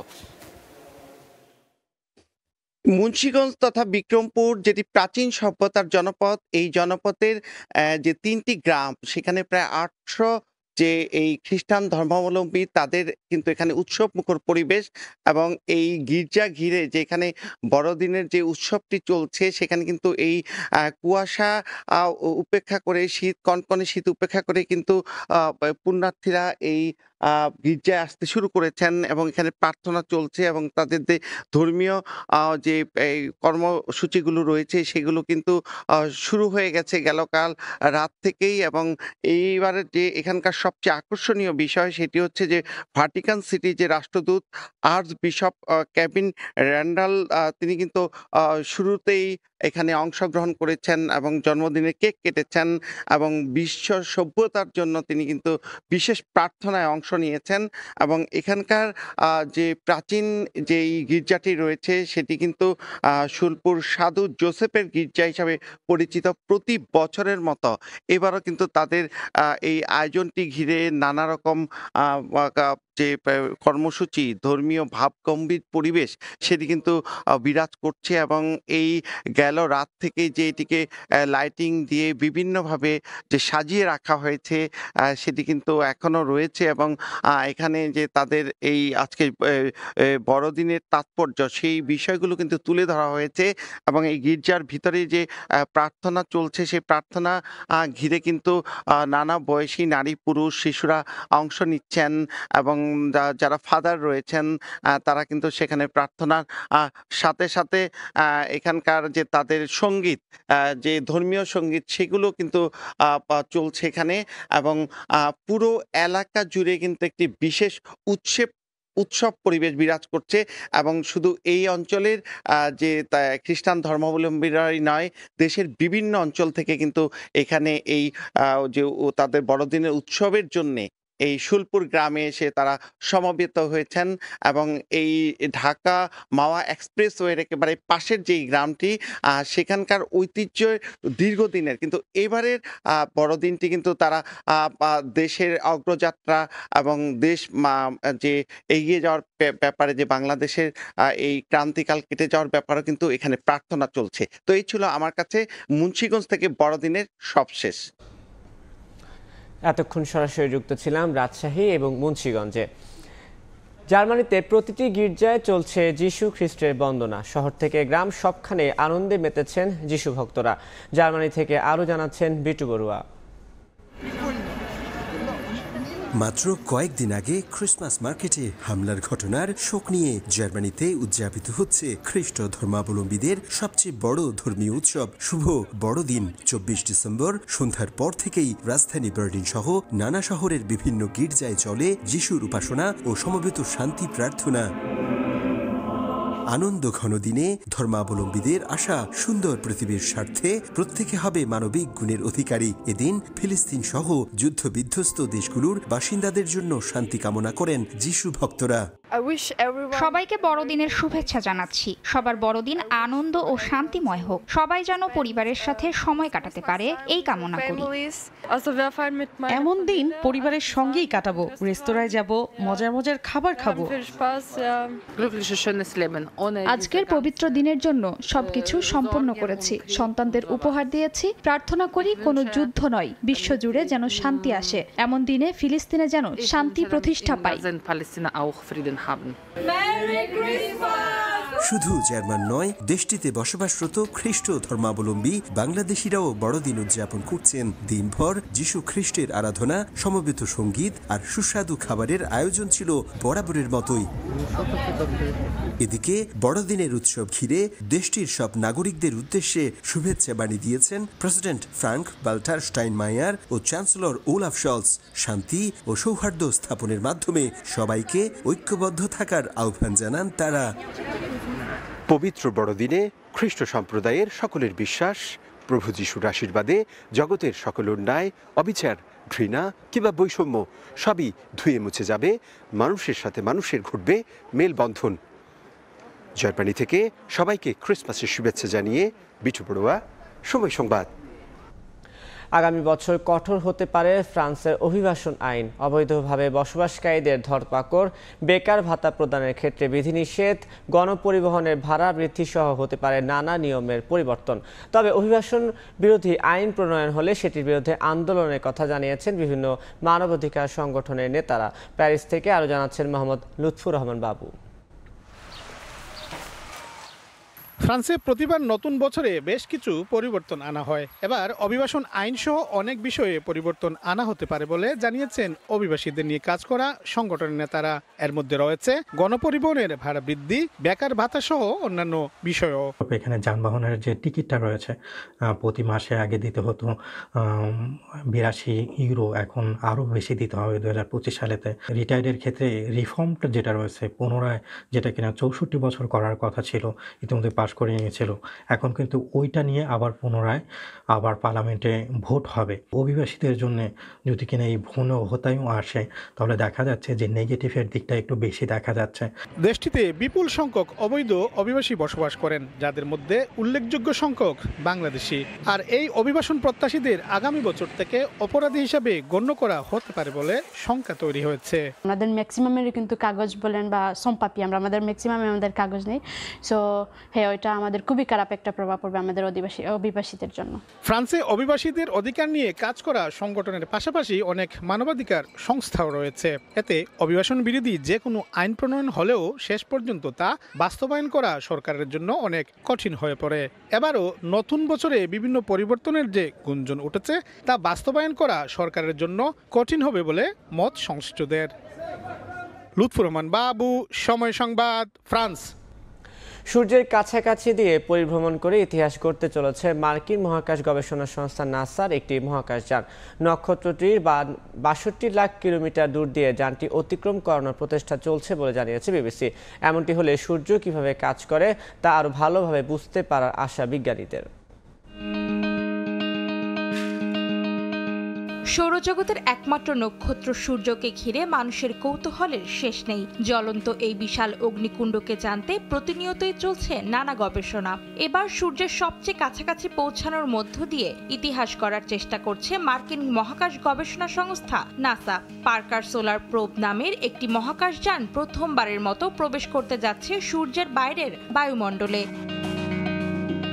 পার্কার সোলার প্রোব 2018 সালে উৎক্ষেপিত হয়। এটি এরই মধ্যে 21 বার সূর্যকে অতিক্রম করেছে। তবে বড়দিনের উৎসবের সময় নভোযানটি সূর্যের কাছাকাছি যাওয়ার মধ্য দিয়ে নতুন রেকর্ড গড়বে বলে আশা করা হচ্ছে। নক্ষত্রের ৬২ লাখ কিলোমিটার দূর দিয়ে মহাকাশযানটিকে অতিক্রম করানোর প্রচেষ্টা চলছে বলে জানায় ব্রিটিশ সংবাদ মাধ্যম বিবিসি। সূর্যের এতটা কাছে অভিযান চালাতে গিয়ে মহাকাশযানটিকে 1400 ডিগ্রি সেলসিয়াস তাপমাত্রা সহ্য করতে হবে। অত্যন্ত উত্তপ্ত পরিবেশে এই অভিযান চলার কারণে কয়েকদিন ধরে নিয়ন্ত্রণ কক্ষের সঙ্গে যোগাযোগ বিচ্ছিন্ন রয়েছে এটির। 27 ডিসেম্বরের দিকে যানটি থেকে সংকেত পাওয়ার অপেক্ষায় রয়েছেন নাসার বিজ্ঞানীরা। বার্তা পেলেই নিশ্চিত হওয়া যাবে মহাকাশযানটি ঠিকমতো কার্যক্রম পরিচালনা করতে পারছে কিনা। তাদের আশা সূর্য কিভাবে কাজ করে তা বোঝার জন্য এই অভিযান সহায়ক হবে।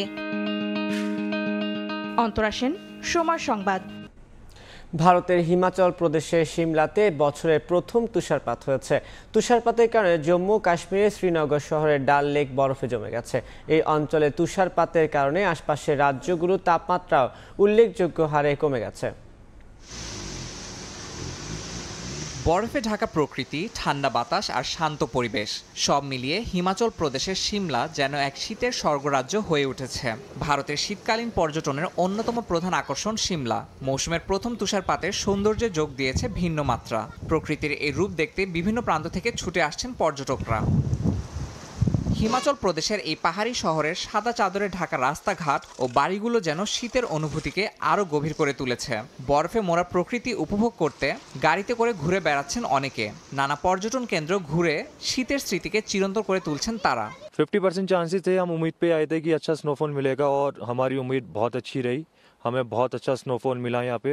এদিকে জম্মু কাশ্মীরের শ্রীনগর শহরের ঢাল লেক বরফে জমে গেছে। পর্যটকদের আনাগোনা থাকলেও সেখানে বাধা পড়ে রয়েছে ঐতিহ্যবাহী শিকারা নৌকাগুলো। শিকারা চালকেরা লেকের পাতলা বরফ পরিষ্কার করতে ব্যস্ত সময় কাটাচ্ছেন। এই অঞ্চলের তুষারপাতের কারণে আশেপাশের রাজ্যগুলোর তাপমাত্রাও উল্লেখযোগ্যভাবে কমে গেছে। हम राजस्थान से आए हैं, कश्मीर के अंदर पहली बार विजिट किया, बहुत ही अच्छा लगा। कल हम पहलगांव गए थे, वहाँ पर हमने काफ़ी पॉइंट घूमे, वहाँ पर भी बर्फबारी देखने के लिए मिली। সিমলা আর কাশ্মীরের তুষারময় পরিবেশ শুধু পর্যটকদের নয়, স্থানীয়দের মাঝেও আনন্দের বন্যা বইয়ে দিয়েছে। প্রকৃতির এই অপরূপ শোভা দেখার আকর্ষণে প্রতি বছর শীতকালে হাজারো পর্যটকের পদচারণায় মুখরিত হয় ভারতের এই অঞ্চলগুলো। ইয়াসিন মোহাম্মদ জিসান, সময় সংবাদ। ক্রীড়া অবকাঠামোতে পিছিয়ে থাকা উত্তরবঙ্গে এবার গুরুত্ব দিচ্ছে বর্তমান সরকার। উত্তরবঙ্গে একটি আন্তর্জাতিক মানের ক্রিকেট স্টেডিয়াম নির্মাণ করা হবে বলে জানিয়েছেন যুব ও ক্রীড়া উপদেষ্টা আসিফ মাহমুদ সজীব ভুঁইয়া। সেই সঙ্গে বিপিএলের 12তম আসরের ম্যাচেও দেশের উত্তরের স্টেডিয়ামে আয়োজনের কথা জানান তিনি। দিনাজপুরের খানসামা উপজেলায় গণসংবর্ধনা অনুষ্ঠানে উপদেষ্টা আসিফ মাহমুদ এসব বলেন। ক্রীড়াঙ্গনে বড় অবদান দেশের উত্তরাঞ্চলের, যেখান থেকে উঠে এসেছে ক্রিকেট, ফুটবল, হকি, কাবাডির কিংবদন্তি অনেক ক্রীড়াবিদ। কিন্তু গেল 15 বছর এই উত্তরাঞ্চল ক্রীড়াক্ষেত্রেও ছিল অবহেলিত। দেশের বিভিন্ন অঞ্চলে আন্তর্জাতিক ক্রিকেট, ফুটবল ম্যাচ হলেও উত্তরবঙ্গের ক্রীড়াপ্রেমীদের লাল সবুজের বড় কোনো ম্যাচ দেখার সুযোগ হয়নি। অথচ বগুড়ায় আছে আন্তর্জাতিক ক্রিকেট স্টেডিয়াম। 2006 সালে শহীদ চান্দু স্টেডিয়ামে অনুষ্ঠিত হয় প্রথম আন্তর্জাতিক ক্রিকেট ম্যাচ, যে ভেন্যুতে বাংলাদেশ দলের ওয়ানডে রেকর্ডও সমৃদ্ধ। 5 ওয়ানডের 4টিতেই টাইগারদের জয় আছে। কিন্তু শুধুমাত্র রাজনৈতিক কারণে 2006 সালের পর এই ভেন্যুতে হয়নি জাতীয় দলের কোনো ম্যাচ। সবশেষ 2009 সালে নারী ও যুব দলের ম্যাচ অনুষ্ঠিত হয়েছিল বগুড়ায়। ভালো মানের পিচ থাকায় বাংলা টাইগার্স এইচপির ক্যাম্প হলেও অনুষ্ঠিত হয়নি আন্তর্জাতিক ম্যাচ। একই অবস্থা রাজশাহীর শহীদ কামরুজ্জামান স্টেডিয়ামের। 2023 সালে যুব ওয়ানডে হওয়ার পর আর কোনো ম্যাচ হয়নি সেখানে। রক্ষণাবেক্ষণের অভাবে রংপুরের ক্রিকেট গার্ডেনেরও বেহাল দশা। তবে নতুন বাংলাদেশে পরিবর্তনের ছোঁয়া লেগেছে সবকিছুতেই। দিনের পর দিন অবহেলিত দেশের উত্তরবঙ্গের ক্রীড়াঙ্গনে সুনজর দিয়েছে বর্তমান সরকার। দিনাজপুরের খানসামা উপজেলায় গণসংবর্ধনা অনুষ্ঠানে যুব ও ক্রীড়া উপদেষ্টা আসিফ মাহমুদ সজীব ভুঁইয়া বলেন, উত্তরাঞ্চলে নির্মাণ করা হবে আন্তর্জাতিক মানের স্টেডিয়াম, হবে বিপিএল এর ম্যাচও। আপনাদের একটা দাবি ছিল এবং এটা আমি অনুধাবন করেছি, আপনারা জানেন।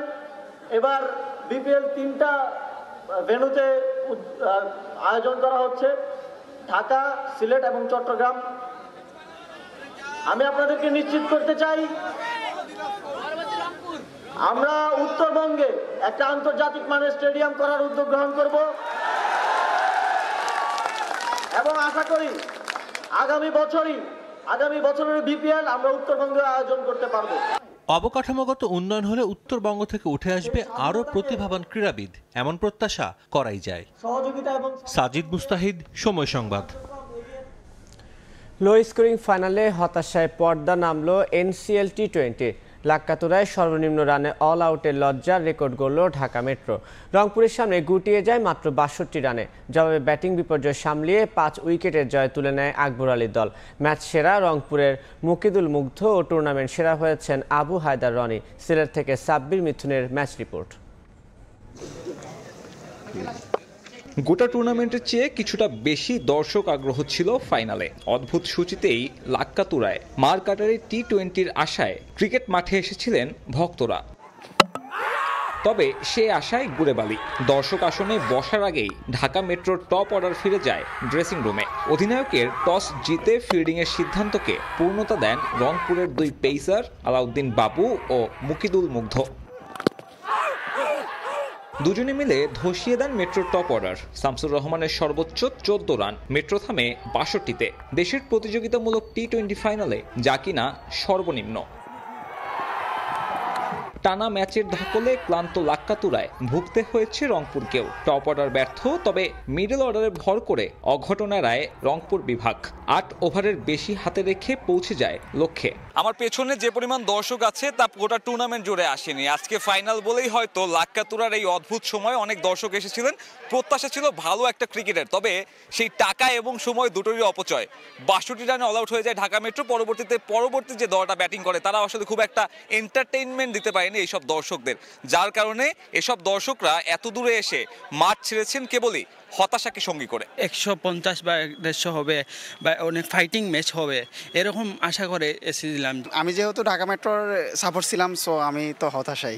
62 রানে আসলে অল আউট হওয়াটা আমরা খুব হতাশা, কেন অত দূর থেকে আমরা আসছি, টাকা খরচ করি, একটু ভালো দর্শক হিসাবে একটু সাপোর্ট করতাম। 62 রানে অল আউট টি-20-র মতো একটা টুর্নামেন্টে এগুলো আশা করা যায় না। নাইম শেখ কিন্তু জাতীয় দলের একজন প্লেয়ার, কিন্তু সে এই ঢাকা মেট্রোর একটা মেইন পার্ট, কিন্তু সে কিন্তু ওই জায়গায় তার নিজের রুলটাই নিজে প্লে করতে পারে না। সেখানে টিম তো অবশ্যই 10 নামবে। এবং একদিন সিলেটে খেলাতে আসছি, 120 রান করছে, অনেক হতাশা। ফাইনালে ম্যাচ সেরা মুগ্ধ, টুর্নামেন্ট সেরার পুরস্কার আলাউদ্দিন বাবুর। ম্যারম্যারে ফাইনাল হলেও রংপুরের জন্য এই ফাইনালটা ঐতিহাসিক। একটা দল যেখানে তারকা খচিত ক্রিকেটার খুব কম ছিলেন, তাদেরকে নিয়েই ডমিনেট করে প্রথম আসরে শিরোপা ঘরে তুলল এই দলটা, যেখানে কৃতিত্ব সবার এবং সেখানেই টিম পারফরমেন্স যে খুব গুরুত্বপূর্ণ টি-20-তে সেটাই আবারও প্রমাণ করলো রংপুর বিভাগ। সিলেট আন্তর্জাতিক ক্রিকেট স্টেডিয়াম থেকে সাব্বির মিথুন, সময় সংবাদ, সিলেট। এনসিএল ফাইনালে উপস্থিত থাকার কথা থাকলেও আসেননি বিসিবি সভাপতি ফারুক আহমেদ। শেষ মুহূর্তে তার না আসার কারণ জানা যায়নি। আয়োজকরা শতভাগ খুশি নন টুর্নামেন্ট নিয়ে। পরের আসর থেকে আরও কিছু পরিবর্তনের আভাস নীতি নির্ধারকদের। সিলেট থেকে সাব্বির মিথুনের আরেকটি প্রতিবেদন। এনসিএল নিয়ে অভিযোগের সুযোগ নেই। দেশের ক্রিকেটের প্রেক্ষাপটে এমন টুর্নামেন্টের প্রয়োজন ছিল বহু আগে থেকেই। অপেক্ষা আর আক্ষেপ পুরনো টুর্নামেন্টের পর্দা নামলো, সীমাবদ্ধতা ছিল বহু। তাই তো শতভাগ সন্তুষ্টির সুযোগ দেখছেন না নীতি নির্ধারকরা। টুর্নামেন্টে অবশ্যই 100-তে 100 দেওয়া যাবে না, 100-তে 90 দিতে হবে, কারণ ফাইনাল ম্যাচটা ওরকম উইকেটের স্ট্যান্ডার্ডটা, কারণ এটা যথেষ্ট চ্যালেঞ্জিং ছিল, কারণ এখানে এভরিডে 4টা করে ম্যাচ হয়েছে দুটো জায়গায়। তো সেই হিসাবে কিন্তু অনেকটা চ্যালেঞ্জিং ছিল উইকেটটা। তারপরে ওভারঅল আমি বলবো যে উইকেটটা কিন্তু আমরা যতটুকু চ্যালেঞ্জিং নিয়েছিলাম তার চেয়ে কিন্তু অনেক বেটার বিহেভ করেছে, যদি ফাইনাল ম্যাচটা একটু লো স্কোরিং হয়েছে। ওভারঅল আমি বলবো এখানে অনেকগুলি ফিডব্যাক আছে এবং অনেকগুলি খেলোয়াড়কে এখানে হয়তো সিলেকশন প্যানেল নোটেট করেছে। রান খরায় ম্যারে ফাইনাল হয়েছে আরো বেশি রংহীন। কথা ছিল মাঠে বসে খেলা দেখবেন খোদ বিসিবি প্রেসিডেন্ট। সিলেটে তা নিয়ে প্রস্তুতিও ছিল অনেক, তবে শেষ পর্যন্ত আসেননি বিসিবি প্রধান। ওনার আসার কথা ছিল, আমি যতটুকু জানি যে লাস্ট মুহূর্তে ফ্লাইটটা ক্যান্সেল হয়েছে বা ডিলে হয়েছে বলে উনি ম্যাচটা দেখতে পারেননি। বিপিএল এ দল না পাওয়া আলাউদ্দিন বাবুই হলেন এনসিএল এর সেরা বোলার। রংপুরকে চ্যাম্পিয়ন করতে ফাইনালেও নিয়েছেন 3 উইকেট। এমন পারফরমেন্সের পরেও বিপিএল মৌসুমে ঘরে বসে থাকাটা হতাশা তার কাছে।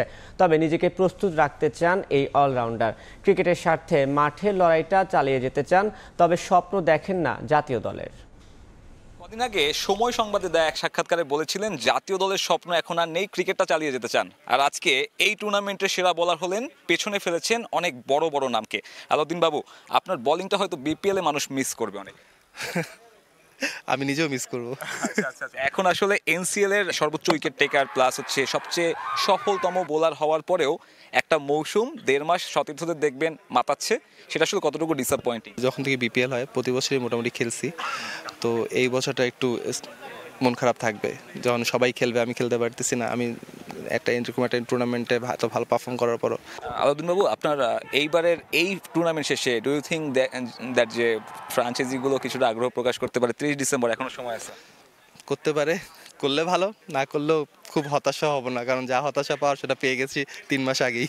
এখন এই টুর্নামেন্টের পরে যদি এবার বিপিএলটা খেলতে না পারেন, তাহলে ডু ইউ থিঙ্ক যে আপনার মতন যারা ক্রিকেট আছে যারা শর্টার ফরম্যাটটাকে বেশি প্রায়োরিটি দেয়, একটা ক্রিকেটারের জন্য সেটা ডিসঅ্যাপয়েন্টিং কিংবা পিছিয়ে দেয় কিনা? হ্যাঁ অবশ্যই পিছিয়ে দেবেন। আমি যখন ট্রেন করছি বিপিএলকে সামনে রেখে ট্রেন করছি, সেটা আমি বিপিএল খেলতে পারিনি, সেটা তো অবশ্যই আমাকে কিছুটা ডিমোটিভেট করবে। টুর্নামেন্টের হাইয়েস্ট রান স্কোরার নাইম শেখকে আউট করলেন, ঢাকা মেট্রোর জন্য সম্ভবত এখানে মোমেন্টামটা ফল করলো। টুর্নামেন্টের সেরা ব্যাটারকে টুর্নামেন্টের সেরা বোলার বল করছে, তখন দায়িত্বটা আপনার কাছে বেশি ছিল, সেখান থেকে আপনি ডেলিভার করলেন দলকে, দলও জিতলো। স্যাটিসফাইড কিনা? হ্যাঁ অবশ্যই, কারণ আমাদের লাস্ট দিন আমাদের টিম মিটিং হয়, সেখানে নাইম শেখকে নিয়ে আমাদের কথা হয় এবং আপনি যদি খেয়াল করবেন সেমিফাইনাল যেটা আমাদের প্লে অফ ম্যাচ ছিল, সেখানে আমি নাইম শেখের উইকেটটা নেই। টিম এক্সপেক্ট করছিল আমি যেন উইকেটটা বের করে দিতে পারি এবং সেটা আমি করছি। হোয়াটস দ্য সিক্রেট নাইম শেখকে বরাবর দুইবার আউট? সিক্রেট আসলে কিছু না, সেরকম কিছু না। Naim Sheikh is a very good batsman, ও সব শটই ভালো। এখানে আসলে টি-20 খেলাটা হচ্ছে খুবই সিম্পল মিস্টেকের জায়গা, তাই ছোট্ট একটু মিস্টেক যেটা আমার ভালো বলটা ওর জন্য হচ্ছে ডেথের মতো হয়ে গেছে। দ্বিতীয় এনসিএল আসরের জন্য কতটা মুখে আছেন? মাত্র শেষ হলো। হু নোজ আমি কতদিন বাঁচবো কেউ তো বলতে পারি না, তো যখনই আসবে আমি যদি সুস্থ থাকি সবল থাকি তাহলে অবশ্যই চেষ্টা করবো সর্বোচ্চ দিয়ে আবার রংপুরকে চ্যাম্পিয়ন করতে। Okay, champion times for you to celebrate. Thank you. দর্শক, কথা বলছিলাম এই টুর্নামেন্টের সফলতম বোলার আলাউদ্দিন বাবুর সঙ্গে, যিনি কিনা উইকেট শিকারের সংখ্যায় সবাইকে পেছনে ফেলে আপাতত বিপিএল এর দল না পেয়ে বসে থাকবেন ঘরে। সিলেট আন্তর্জাতিক ক্রিকেট স্টেডিয়াম থেকে সাব্বির মিথুন, সময় সংবাদ, সিলেট। শেষ হলো বিজয় দিবস কাবাডি টুর্নামেন্ট। ফাইনালে পুরুষ বিভাগে বাংলাদেশ বিমান বাহিনীকে 38-36 পয়েন্টে হারিয়ে চ্যাম্পিয়ন হয়েছে বাংলাদেশ নৌবাহিনী। নারী বিভাগে বাংলাদেশ আনসার ও ভিডিপিকে 16-26 পয়েন্টে হারিয়ে শিরোপা জিতল বাংলাদেশ পুলিশ। এই টুর্নামেন্ট থেকে খেলোয়াড় বাছাই করে দ্রুতই জাতীয় ক্যাম্প চালু করার কথা জানান কাবাডি ফেডারেশনের সাধারণ সম্পাদক। আবারও প্রাণ ফিরেছে দেশের কাবাডিতে। রাজনৈতিক পট পরিবর্তনের পর দীর্ঘদিন এই ডিসিপ্লিনে ছিল না কোনো খেলা। বিজয় দিবস টুর্নামেন্ট দিয়ে জেগে উঠেছে ঝিমিয়ে পড়া কাবাডি ফেডারেশন।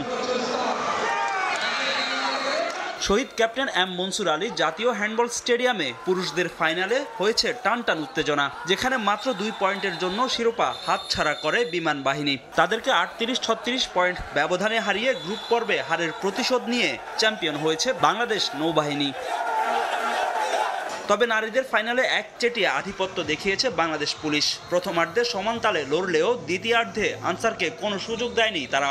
আনসারের দুর্বলতার সুযোগ নিয়ে 10 পয়েন্ট ব্যবধানে ম্যাচ জিতে নেয় পুলিশ। তাতে বিজয় দিবস টুর্নামেন্টে অপরাজিত চ্যাম্পিয়ন হওয়ার কীর্তি গড়ল তারা। দীর্ঘদিন পর এই ডিসিপ্লিনে খেলা ফেরায় উচ্ছ্বসিত খেলোয়াড়রা। র্যাঙ্কিং ও আসন্ন কাবাডি বিশ্বকাপের প্রস্তুতির জন্য ফেডারেশনের কাছে বেশি বেশি ম্যাচ খেলার দাবি জানান তারা। অনেকগুলো গেম খেলতে হবে আমাদের, অন্তত মেয়েদের জন্য অনেক গেম খেলে তারপরে আমাদের খেলোয়াড়দের ইমপ্রুভ হবে। বেশি গেম করলে আমাদের ইমপ্রুভ হবে, তার জন্য আমি মনে করি বেশি করে গেম দেওয়া উচিত কাবাডি ফেডারেশনের। আর আমাদের বেশি করে তারপরে বিশ্বকাপের জন্য আমরা প্রস্তুত হব বেশি গেম করে। খেলোয়াড়দের যদি খেলার ধারাবাহিকতা না থাকে তাহলে খেলাধুলা হবে না। তো নতুন কমিটির কাছে আমার আবেদন থাকবে, জাতীয় পর্যায়ে এবং আন্তর্জাতিক পর্যায়ে খেলার ধারাবাহিকতা যদি থাকে, বাংলাদেশে অনেক উদীয়মান খেলোয়াড় আছে, তো আমার মনে হয় ভবিষ্যৎ বাংলাদেশ কাবাডি অনেক দূরে এগিয়ে যাবে। এই টুর্নামেন্ট থেকে খেলোয়াড় বাছাই করেছে ফেডারেশন, দ্রুতই তাদের নিয়ে শুরু হবে ক্যাম্প। আমাদের মেইন চ্যালেঞ্জ হচ্ছে লঙ্গার ভার্সন পলিসি, সেটা ধরেন ক্যাম্প। ধরেন এখান থেকে আমি সিলেকশন করেছি ছেলে এবং মেয়ে 20টা 40টা, এদেরকে নিয়ে আমি লঙ্গার ভার্সন ক্যাম্পে যাব। যেহেতু মেয়েদের ওয়ার্ল্ড কাপ খেলা আছে সামনে, ছেলেদের টেস্ট আছে সামনে, প্লাস ছেলেদের ফ্র্যাঞ্চাইজি খেলার সুযোগ আছে, বাইরে টিম যাওয়ার সুযোগ আছে, এগুলো এখান থেকে করব। ফাইনালে বিজয়ীদের মাঝে পুরস্কার বিতরণ করেন বাংলাদেশ কাবাডি ফেডারেশনের সভাপতি ও বাংলাদেশ পুলিশের আইজি বাহারুল আলম। ফাহিম ইসলাম, সময় সংবাদ, ঢাকা। ক্যালেন্ডারের পাতা থেকে বিদায় নিচ্ছে আরও একটা বছর। 2024 সালে প্রায় পুরোটা জুড়েই যেমন মাঠে ছিল ক্রিকেট, তেমনি এই বছরে আন্তর্জাতিক ক্রিকেটকে গুড বাই বলেছেন অনেক কিংবদন্তি। অক্টোবরে ভারত সফরে সাকিব বিদায় বলেছেন টেস্ট আর টি-20কে। একই সফরে রিয়াদও জানিয়েছেন টি-20কে গুড বাই। বিশ্বকাপ জিতে এই ফরম্যাট থেকে অবসরের ঘোষণা দিয়েছেন রোহিত, বিরাট, জাদেজারা। এই বছরে ব্যাট প্যাড তুলে রাখার সিদ্ধান্ত নিয়েছেন ওয়ার্নার, অশ্বিন, টিম সাউদিরা। যে যদি সুযোগ থাকে আমি যদি দেশে যেয়ে খেলতে পারি, মিরপুর টেস্ট হবে আমার জন্য লাস্ট, স্পেশালি টেস্ট ক্রিকেটে। ভারত সফরে কানপুর টেস্টে যেন বিনা মেঘে বজ্রপাত। হয়তো নানা কারণে অস্বস্তিকর লু হাওয়ার যেন পরিসমাপ্তির চেষ্টা টাইগার কিংবদন্তি সাকিবের। আপাতত গুড বাই বললেন টি-20কে খেলতে চেয়েছিলেন ঘরের মাঠে শেষ টেস্ট, তবে তা না হওয়ায় এই দুই ফরম্যাটে ইতি টানা হয়ে গেছে তার। after the last game of this tournament of this series. সাকিবের বিদায় যেন প্লট তৈরি করে দেয় আরেক সিনিয়র ক্যাম্পেইনার মাহমুদুল্লাহ রিয়াদের। সংক্ষিপ্ত সংস্করণে নিজের বাজে পারফরমেন্সের ইতি টানেন সেই সফরেই। তবে শুধু সাকিব আর রিয়াদ নয়, 2024 সালে টি-20 আন্তর্জাতিক সার্কিটকে বিদায় বলেছেন এমন ক্রিকেটারের সংখ্যাও নেহাত কম নয়। 17 বছর পর ভারতকে টি-20 বিশ্বকাপ জিতিয়ে এই ফর্মেট থেকে অবসরের ঘোষণা দেন 3 কিংবদন্তি বিরাট কোহলি, রোহিত শর্মা আর রবীন্দ্র জাদেজা। ফাইনাল সেরা কোহলির 76 রানের সেই ইনিংস ভারতীয় ক্রিকেট ইতিহাসের অন্যতম সেরাও বটে। এ তো গেল টি-20 ফরম্যাটের গল্প। 24 জুড়েই 3 ফরম্যাটকে বিদায় বলেছেন এমন ক্রিকেটারের সংখ্যাও অসংখ্য। তবে তাদের মধ্যে সবার ওপরের সারিতে থাকবেন অজি ওপেনার ডেভিড ওয়ার্নার। একই দেশের ম্যাথিউ ওয়েডও আছেন এই তালিকায়। তবে মোটে 26 বছর বয়সে পুকোভস্কির অবসরের ঘোষণা বিস্মিত করেছে অনেককেই। ইংলিশ পেসার জিমি অ্যান্ডারসন ক্রিকেটকে বিদায় বলেছেন চলতি বছরই। যে দলে আছেন একই দেশের দাউদ মালান আর মঈন আলীও। যদিও এর আগে একবার অবসর ভেঙে টেস্টে ফিরেছিলেন মঈন, তবে এবার জানিয়েছেন আর না। বছরের শেষ ভাগে ক্রিকেট থেকে অবসরের সিদ্ধান্ত নিয়েছেন ভারতের রবিচন্দ্র অশ্বিন। চলমান বর্ডার গাভাস্কার ট্রফির মধ্যেই অশ্বিন তুলে রাখার সিদ্ধান্ত নিয়েছেন ব্যাটম্যান। শেখর ধাওয়ান, ঋদ্ধিমান সাহা, সৌরভ তিওয়ারি কিংবা দীনেশ কার্তিকেরও বিদায় দেখেছে 2024। সব ধরনের ক্রিকেটকে গুড বাই বলেছেন Black Caps, Colin Munro, Tim Southee কিংবা নেইল ওয়াগনাররা।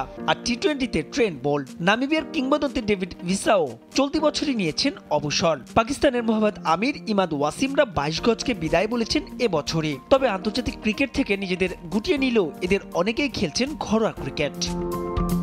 মাহবুব রিমন, সময় সংবাদ। জয়পুরহাট গার্লস ক্যাডেট কলেজে 5 দিনব্যাপী 17তম আন্তঃ হাউস বার্ষিক ক্রীড়া প্রতিযোগিতা অনুষ্ঠিত হয়েছে। বার্ষিক ক্রীড়া প্রতিযোগিতায় 3টি হাউসের 150 জন ক্যাডেট অংশগ্রহণ করেন। ক্যাডেটদের ছোট দল ও বড় দলে ভাগ করা হয়। দুদল মোট 25টি ইভেন্টে অংশ নেয়। রাজিয়া হাউস চ্যাম্পিয়ন ও বীর প্রতীক সিতারা হাউস হয় রানার্স আপ। প্রতিযোগিতা শেষে বিজয়ী ক্যাডেটদের মাঝে পুরস্কার তুলে দেওয়া হয়।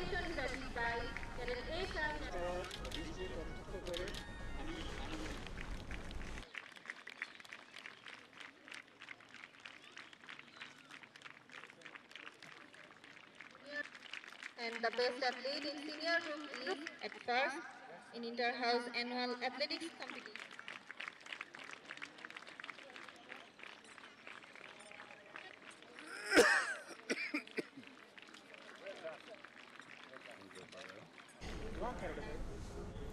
এই পর্যায়ে শীর্ষ সংবাদগুলো জানিয়ে দিচ্ছি আরেকবার।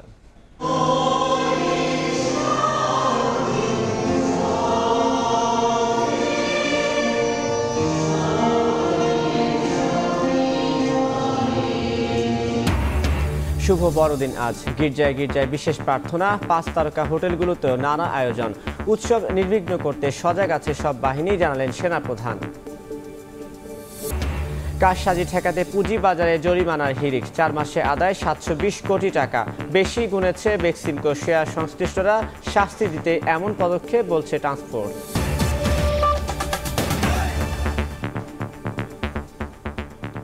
এই ছিল ভোরের সময়, সঙ্গে থাকুন সময়ে।